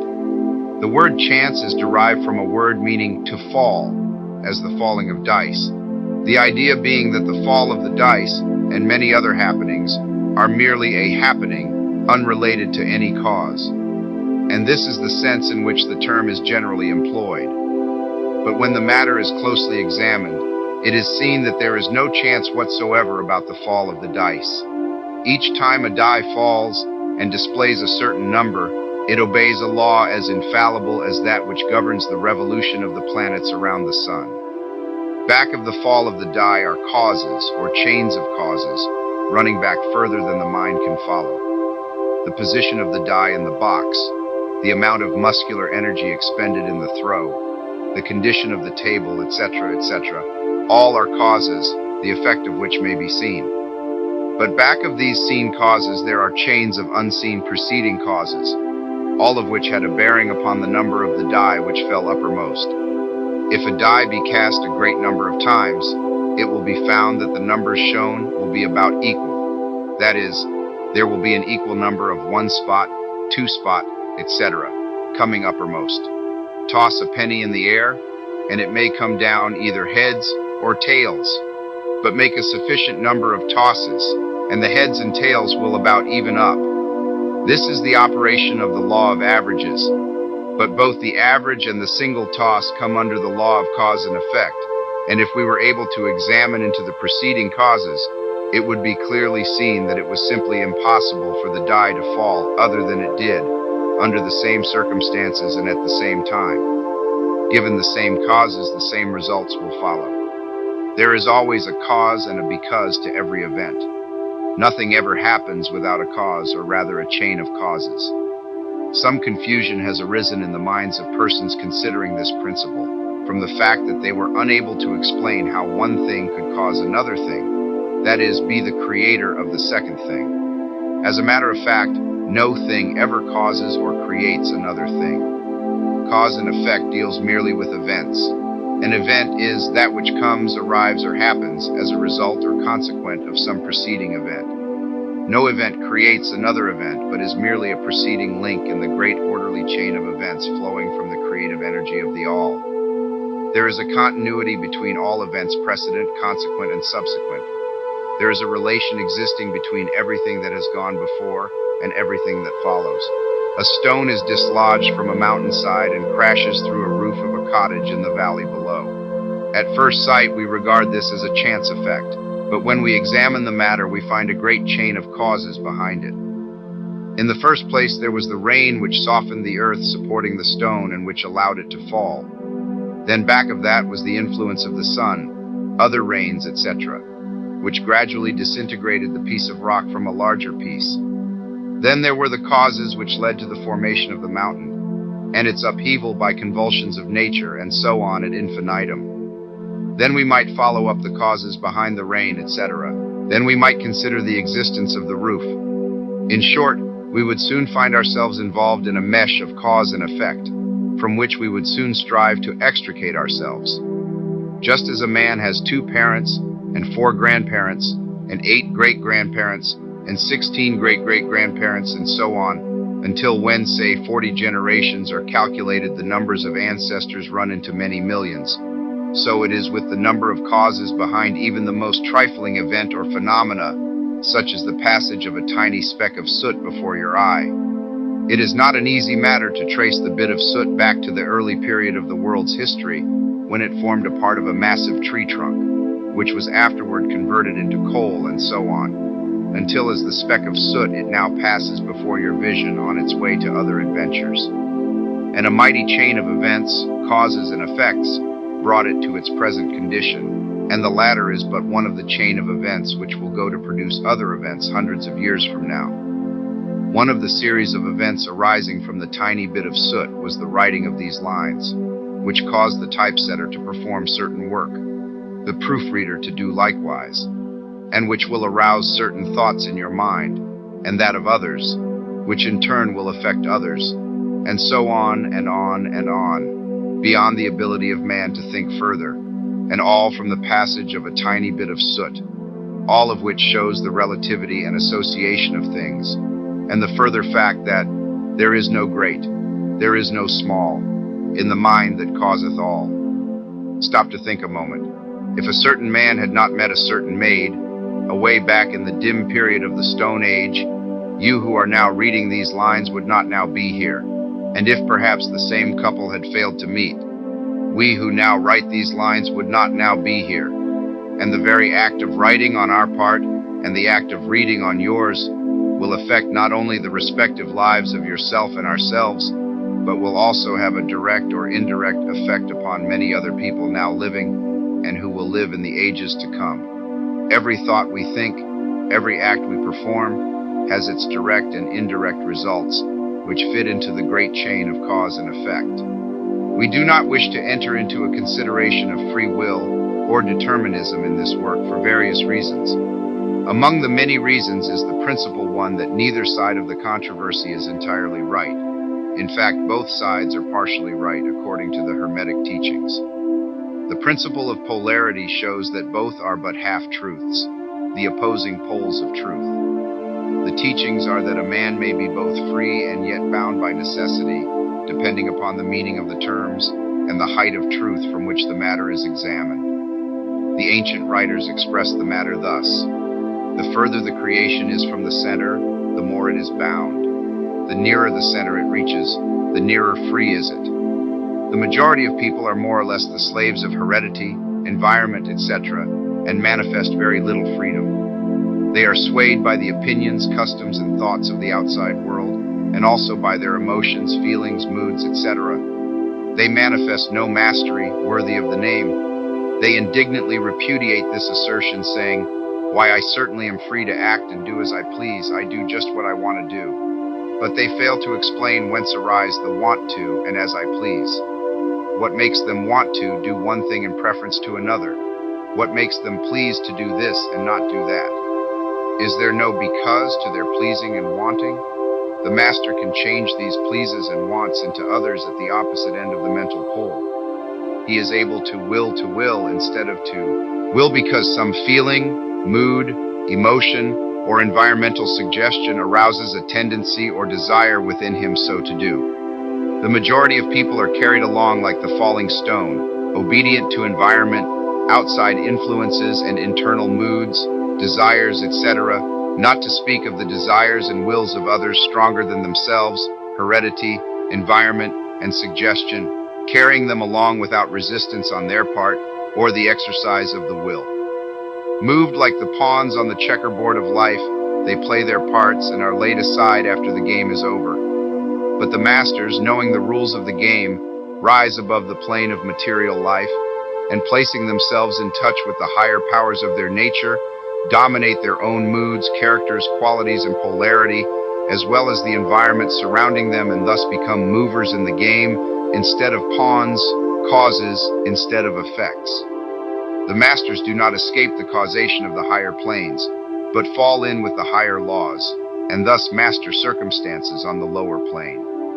They thus form a conscious part of the law, instead of being mere blind instruments. While they serve on the higher planes, they rule on the material plane. But on higher and on lower, the law is always in operation. There is no such things as chance. The blind goddess has been abolished by reason. We are able to see now with eyes made clear by knowledge that everything is governed by universal law, that the infinite number of laws are but manifestations of the one great law, the law which is the all. It is true indeed that not a sparrow drops unnoticed by the mind of the all, that even the hairs on our head are numbered, as the scriptures have said. There is nothing outside of law, nothing that happens contrary to it. And yet, do not make the mistake of supposing that man is but a blind automaton. Far from that. The Hermetic teachings are that man may use law to overcome laws, and that the higher will always prevail against the lower, until at last he has reached the stage in which he seeks refuge in the law itself, and laughs the phenomenal laws to scorn. Are you able to grasp the inner meaning of this? Chapter 13, Gender. Gender is in everything. Everything has its masculine and feminine principles. Gender manifests on all planes.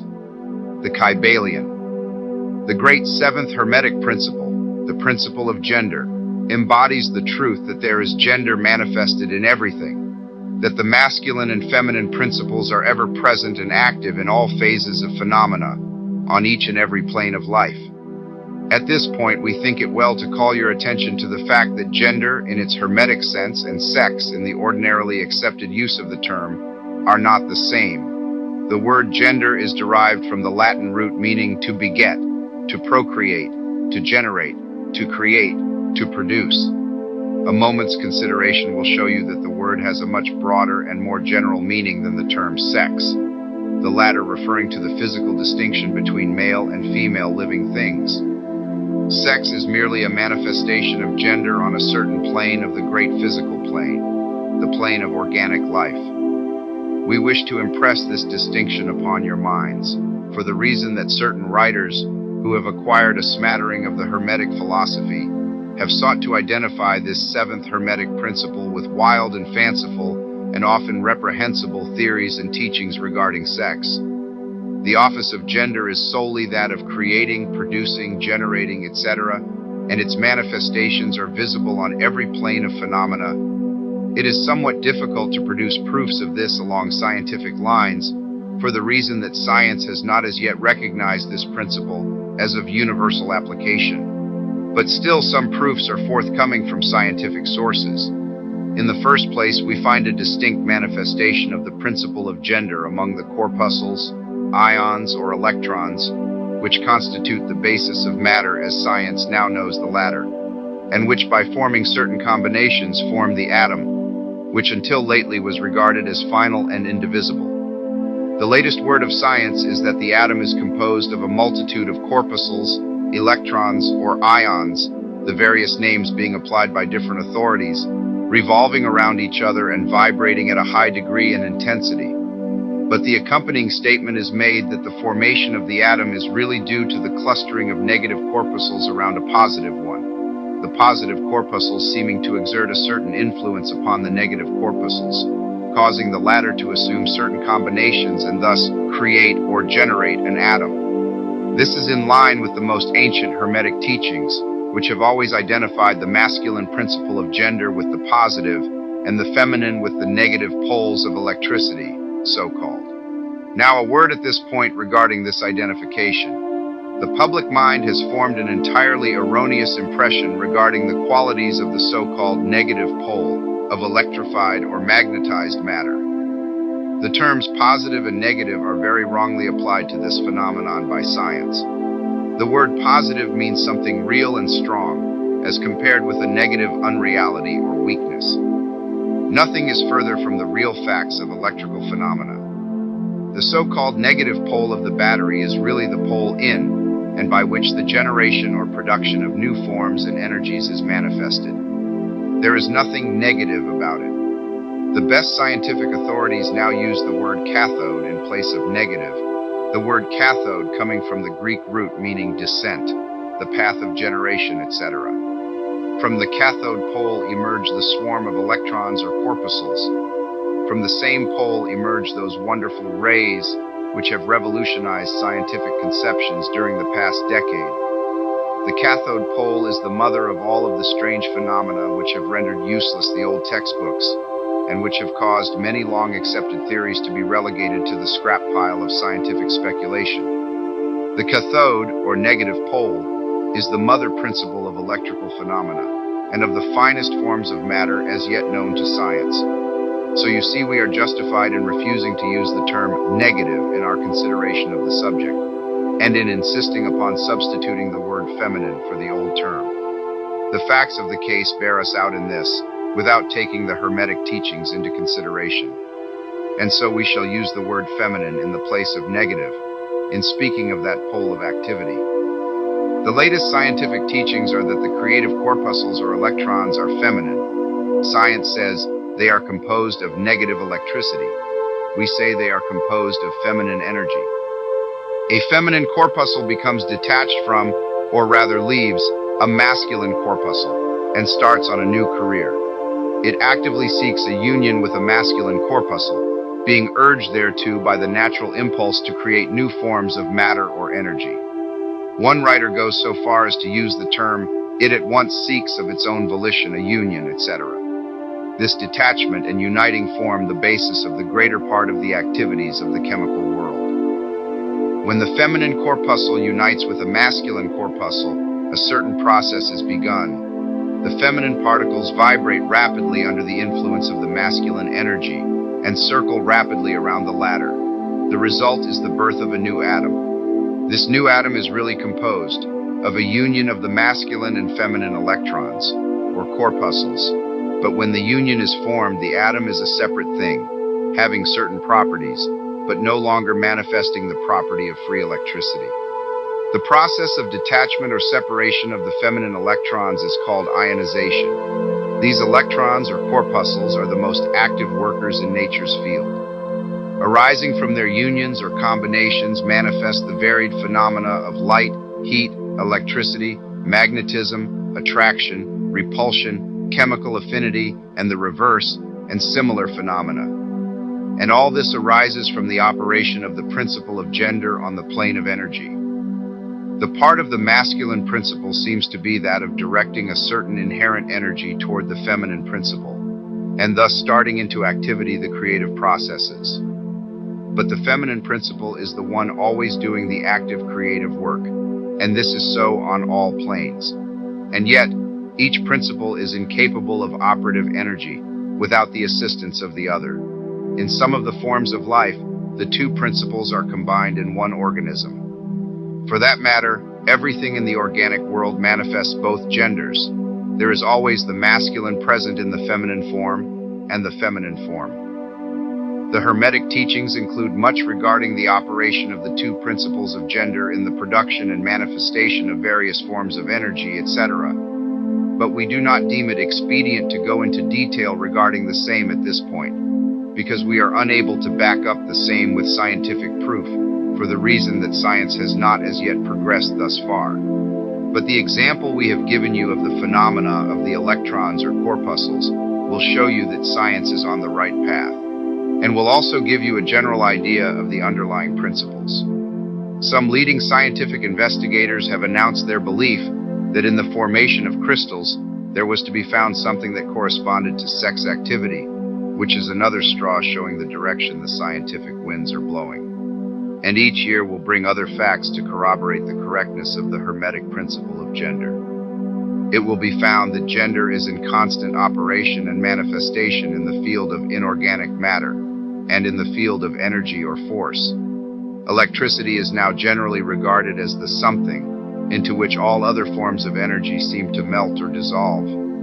The electrical theory of the universe is the latest scientific doctrine and is growing rapidly in popularity and general acceptance.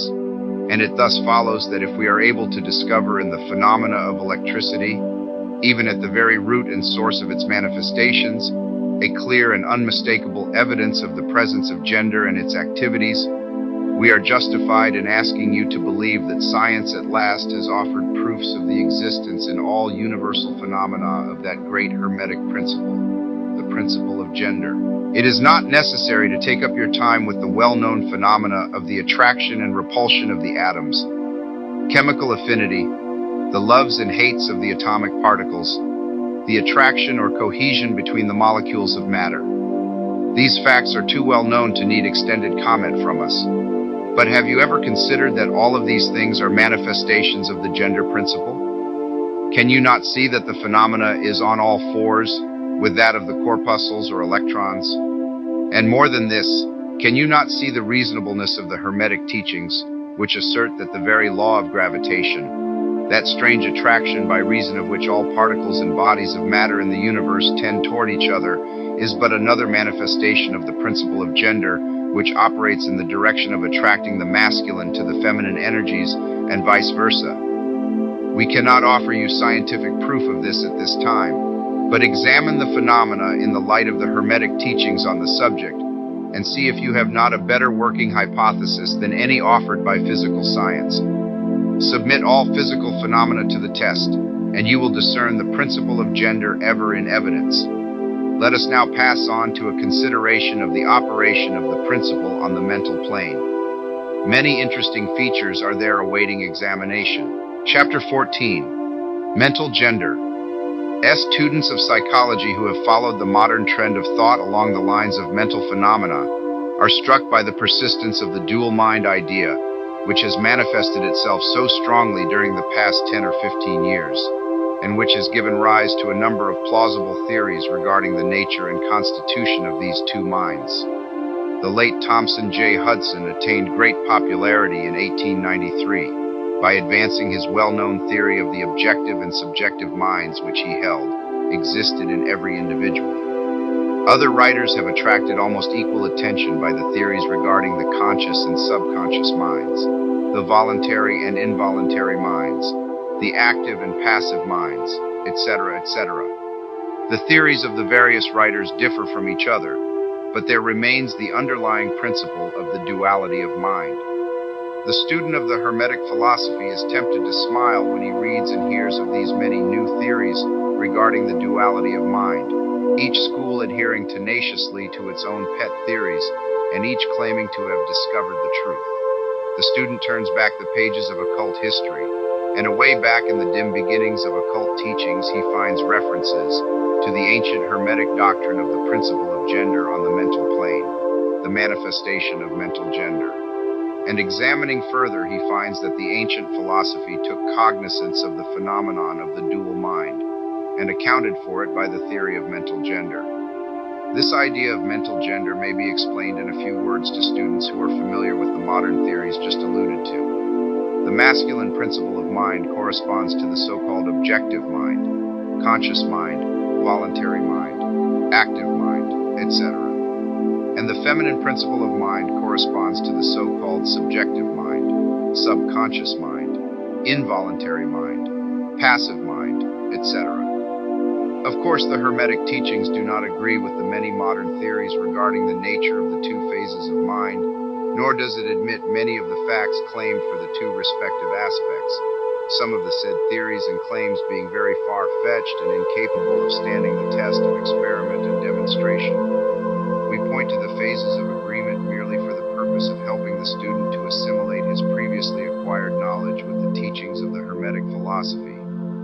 Students of Hudson will notice the statement at the beginning of his second chapter of the Law of Psychic Phenomena that the mystic jargon of the Hermetic philosophers discloses the same general idea, i.e. the duality of mind. If Dr. Hudson had taken the time and trouble to decipher a little of the mystic jargon of the Hermetic philosophy, he might have received much light upon the subject of the dual mind, but then perhaps his most interesting work might not have been written. Let us now consider the Hermetic teachings regarding mental gender. The Hermetic teachers impart their instruction regarding this subject by bidding their students examine the report of their consciousness regarding their self. The students are bidden to turn their attention inward upon the self dwelling within each. Each student is led to see that his consciousness gives him first a report of the existence of his self. The report is I am. This at first seems to be the final words from the consciousness, but a little further examination discloses the fact that this I am may be separated or split into two distinct parts, or aspects, which while working in unison and in conjunction, yet nevertheless may be separated in consciousness. While at first there seems to be only an I existing, a more careful and closer examination reveals the fact that there exists an I and a me. These mental twins differ in their characteristics and nature, and an examination of their nature and the phenomena arising from the same will throw much light upon many of the problems of mental influence. Let us begin with a consideration of the me, which is usually mistaken for the I by the student, until he presses the inquiry a little further back into the recesses of consciousness.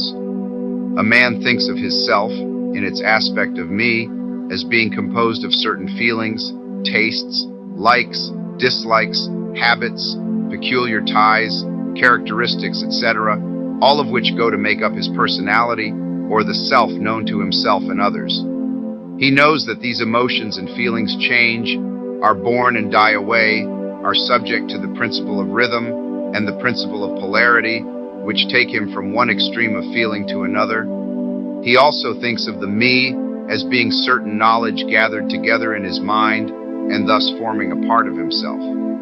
This is the me of a man. But we have proceeded too hastily. The me of many men may be said to consist largely of their consciousness of the body and their physical appetites, etc. Their consciousness being largely bound up with their bodily nature, they practically live there.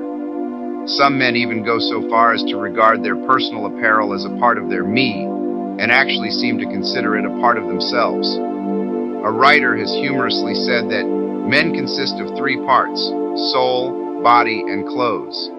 These clothes-conscious people would lose their personality if divested of their clothing by savages upon the occasion of a shipwreck.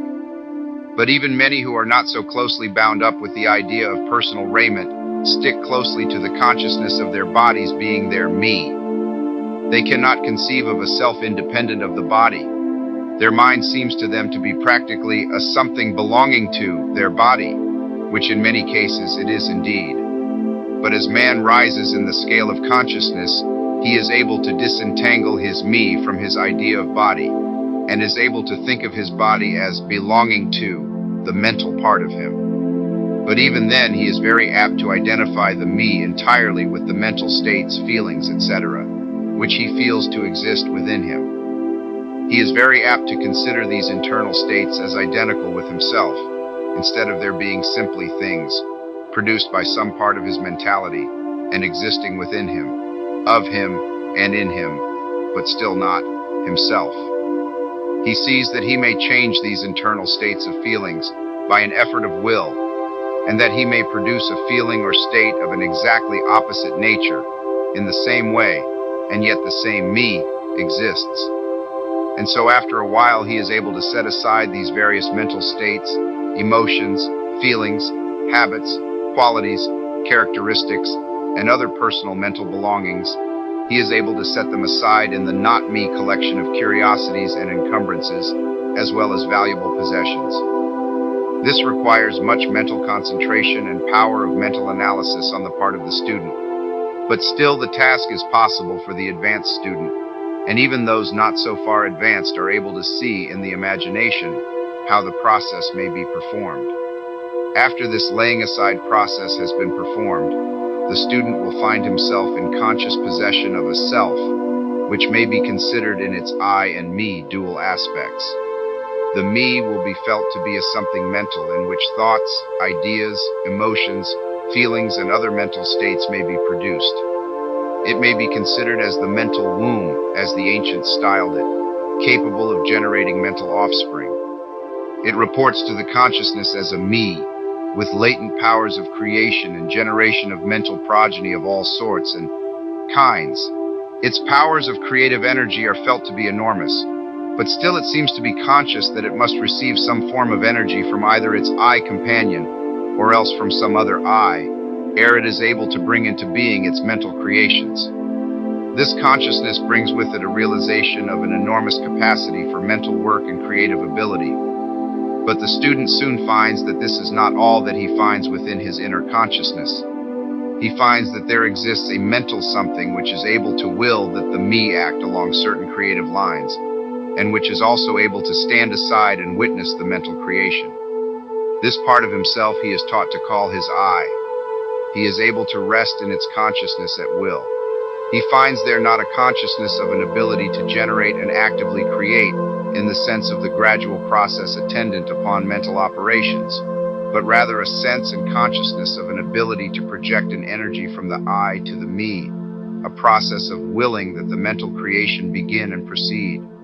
He also finds that the I is able to stand aside and witness the operations of the me's mental creation and generation. There is this dual aspect in the mind of every person. The I represents the masculine principle of mental gender.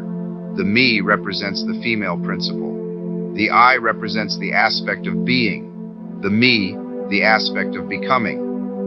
You will notice that the principle of correspondence operates on this plane just as it does upon the great plane upon which the creation of universes is performed. The two are similar in kind, although vastly different in degree. As above, so below, as below, so above. These aspects of mind, the masculine and feminine principles, the I and the me, considered in connection with the well-known mental and psychic phenomena, give the master key to these dimly known regions of mental operation and manifestation. The principle of mental gender gives the truth underlying the whole field of the phenomena of mental influence, etc. The tendency of the feminine principle is always in the direction of receiving impressions, while the tendency of the masculine principle is always in the direction of giving out or expressing. The feminine principle has a much more varied field of operation than has the masculine principle. The feminine principle conducts the work of generating new thoughts, concepts, ideas, including the work of the imagination. The masculine principle contents itself with the work of the will in its varied phases.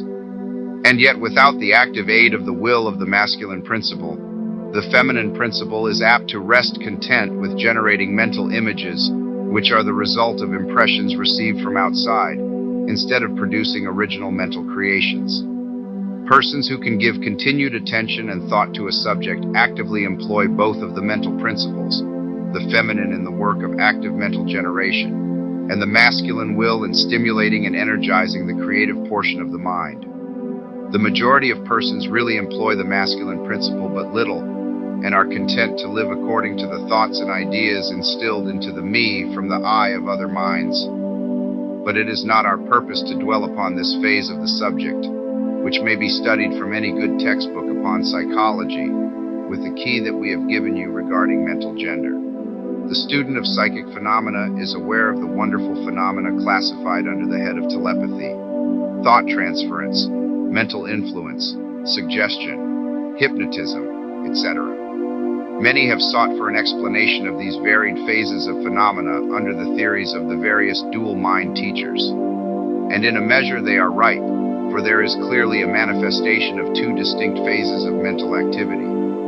But if such students will consider these dual minds in the light of the Hermetic teachings regarding vibrations and mental gender, they will see that the long-sought-for key is at hand. In the phenomena of telepathy, it is seen how the vibratory energy of the masculine principle is projected toward the feminine principle of another person, and the latter takes the seed thought and allows it to develop into maturity. In the same way, suggestion and hypnotism operates. The masculine principle of the person giving the suggestions directs a stream of vibratory energy or willpower toward the feminine principle of the other person, and the latter, accepting it, makes it its own and acts and thinks accordingly. An idea thus lodged in the mind of another person grows and develops, and in time is regarded as the rightful mental offspring of the individual, whereas it is in reality like the cuckoo egg placed in the sparrow's nest, where it destroys the rightful offspring and makes itself at home. The normal method is for the masculine and feminine principles in a person's mind to coordinate and act harmoniously in conjunction with each other. But unfortunately, the masculine principle in the average person is too lazy to act, the display of willpower is too slight, and the consequence is that such persons are ruled almost entirely by the minds and wills of other persons, whom they allow to do their thinking and willing for them. How few original thoughts or original actions are performed by the average person. Are not the majority of persons mere shadows and echoes of others having stronger wills or minds than themselves? The trouble is that the average person dwells almost altogether in his me consciousness and does not realize that he has such a thing as an I. He is polarized in his feminine principle of mind, and the masculine principle in which is lodged the will is allowed to remain inactive and not employed. The strong men and women of the world invariably manifest the masculine principle of will, and their strength depends materially upon this fact. Instead of living upon the impressions made upon their minds by others, they dominate their own minds by their will, obtaining the kind of mental images desired, and moreover dominate the minds of others likewise in the same manner. Look at the strong people, how they manage to implant their seed thoughts in the minds of the masses of the people, thus causing the latter to think thoughts in accordance with the desires and wills of the strong individuals. This is why the masses of people are such sheep-like creatures, never originating an idea of their own, nor using their own powers of mental activity. The manifestation of mental gender may be noticed all around us in everyday life. The magnetic persons are those who are able to use the masculine principle in the way of impressing their ideas upon others. The actor who makes people weep or cry as he wills is employing this principle, and so is the successful orator, statesman, preacher, writer, or other people who are before the public attention. The peculiar influence exerted by some people over others is due to the manifestation of mental gender along the vibratorial lines above indicated. In this principle lies the secret of personal magnetism, personal influence, fascination, etc., as well as the phenomena generally grouped under the name of hypnotism. The student who has familiarized himself with the phenomena generally spoken of as psychic will have discovered the important part played in the said phenomena by that force which science has styled suggestion, by which term is meant the process or method whereby an idea is transferred to or impressed upon the mind of another, causing the second mind to act in accordance therewith. A correct understanding of suggestion is necessary in order to intelligently comprehend the varied psychical phenomena which suggestion underlies. But still more is a knowledge of vibration and mental gender necessary for the student of suggestion. For the whole principle of suggestion depends upon the principle of mental gender and vibration. It is customary for the writers and teachers of suggestion to explain that it is the objective or voluntary mind which make the mental impression or suggestion upon the subjective or involuntary mind. But they do not describe the process or give us any analogy in nature whereby we may more readily comprehend the idea.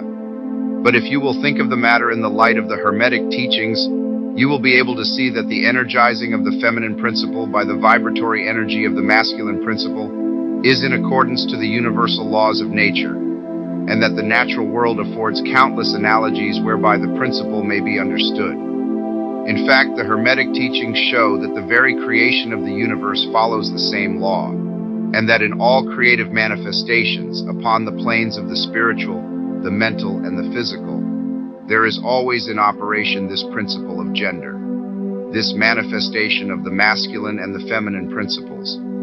As above, so below, as below, so above. And more than this, when the principle of mental gender is once grasped and understood, the varied phenomena of psychology at once becomes capable of intelligent classification and study, instead of being very much in the dark. The principle works out in practice because it is based upon the immutable universal laws of life. We shall not enter into an extended discussion of or description of the varied phenomena of mental influence or psychic activity. There are many books, many of them quite good, which have been written and published on this subject of late years.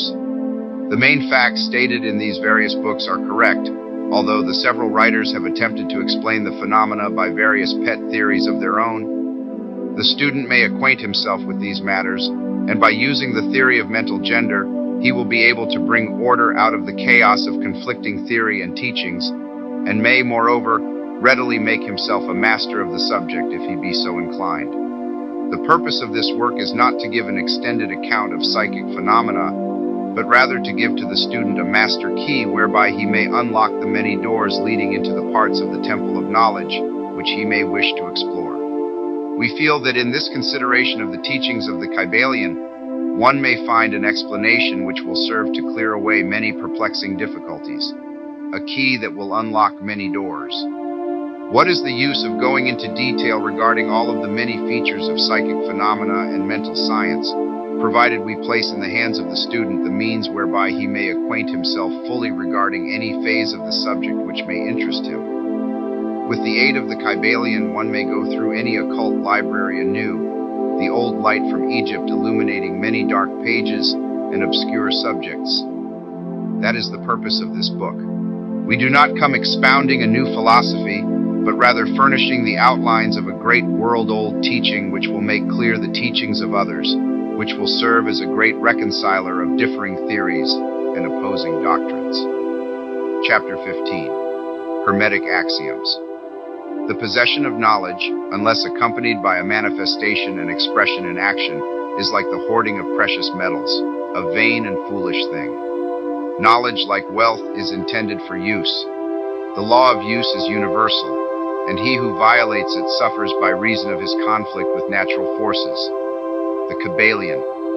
The Hermetic teachings, while always having been kept securely locked up in the minds of the fortunate possessors thereof, for reasons which we have already stated, were never intended to be merely stored away and secreted. The law of use is dwelt upon in the teachings, as you may see by reference to the above quotation from the Kybalion, which states it forcibly. Knowledge without use and expression is a vain thing, bringing no good to its possessor or to the race. Beware of mental miserliness, and express into action that which you have learned. Study the axioms and aphorisms, but practice them also. We give below some of the more important Hermetic axioms from the Kybalion, with a few comments added to each. Make these your own, and practice and use them, for they are not really your own until you have used them. To change your mood or mental state, change your vibration.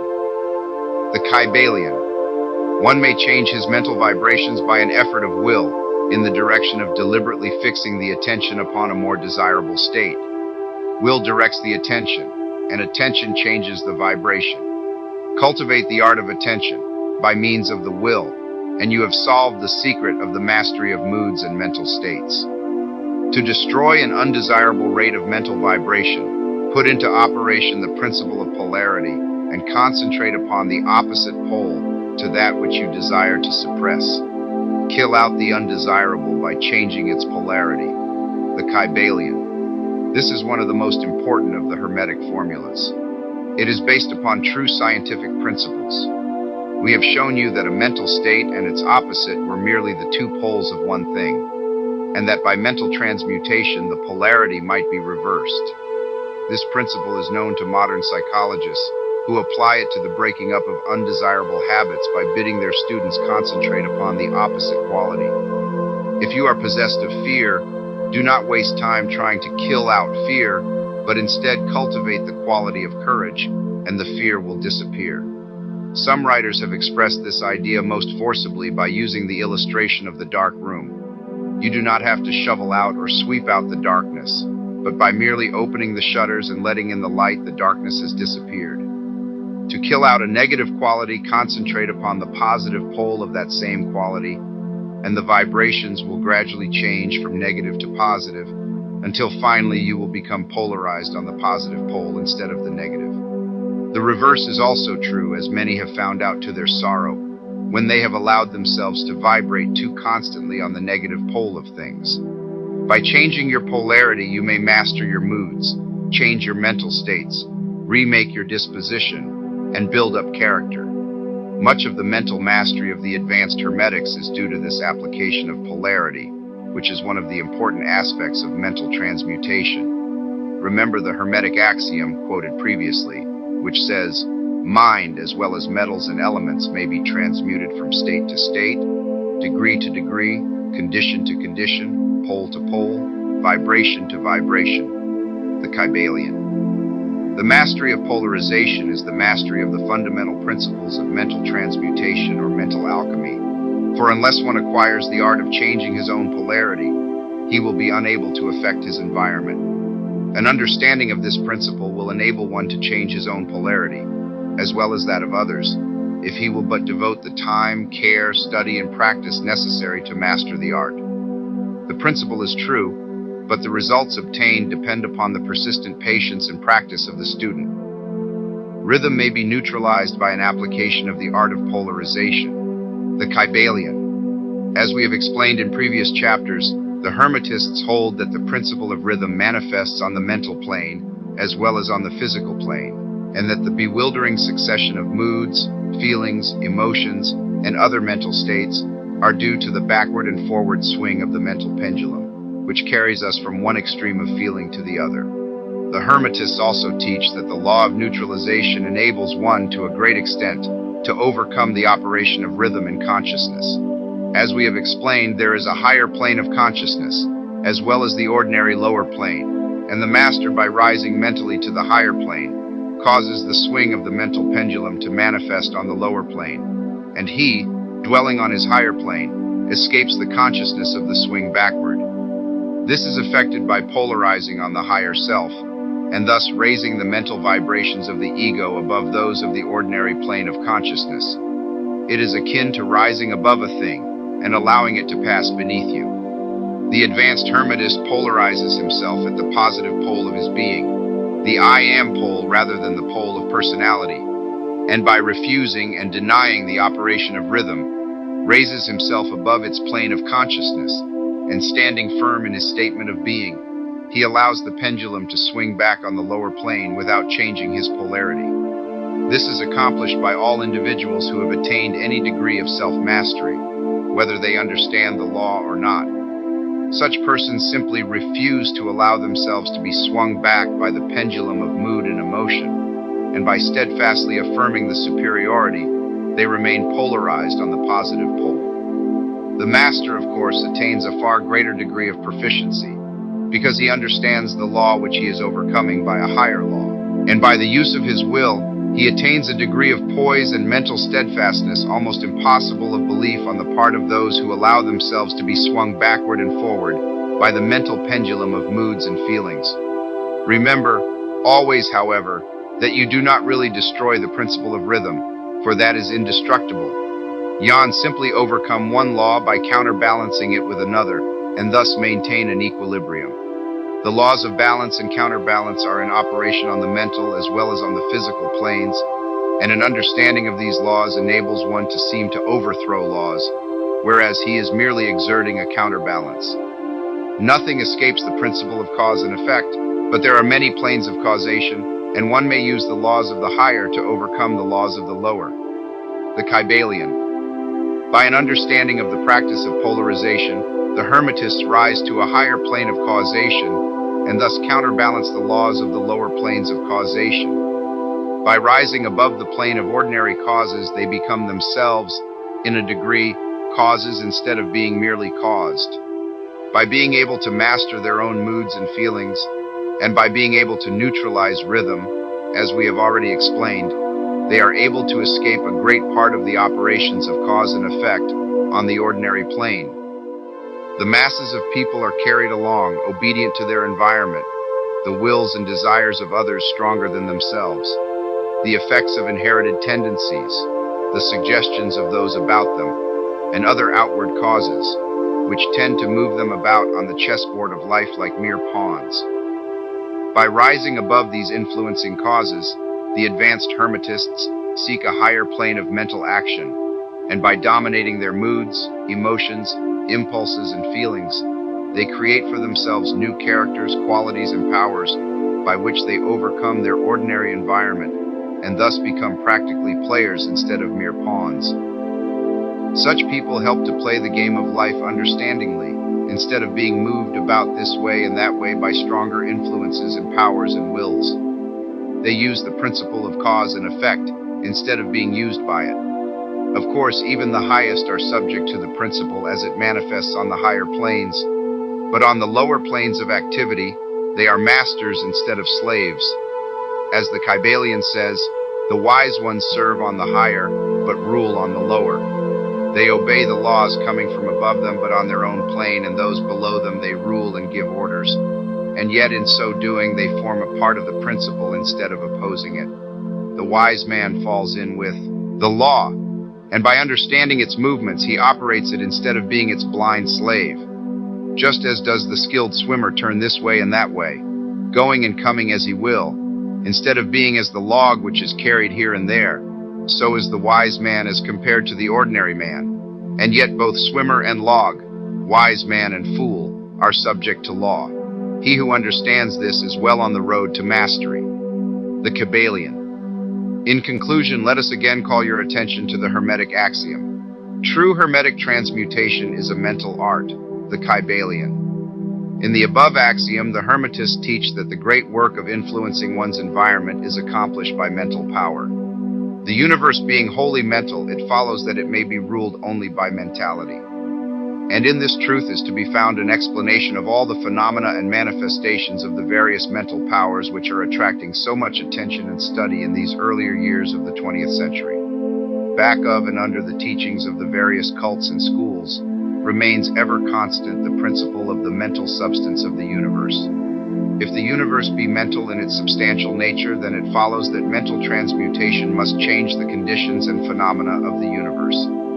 If the universe is mental, then mind must be the highest power affecting its phenomena.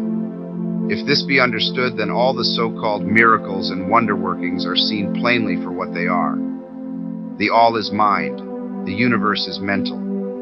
The Kybalion finish by the House of Shu. Chimshi.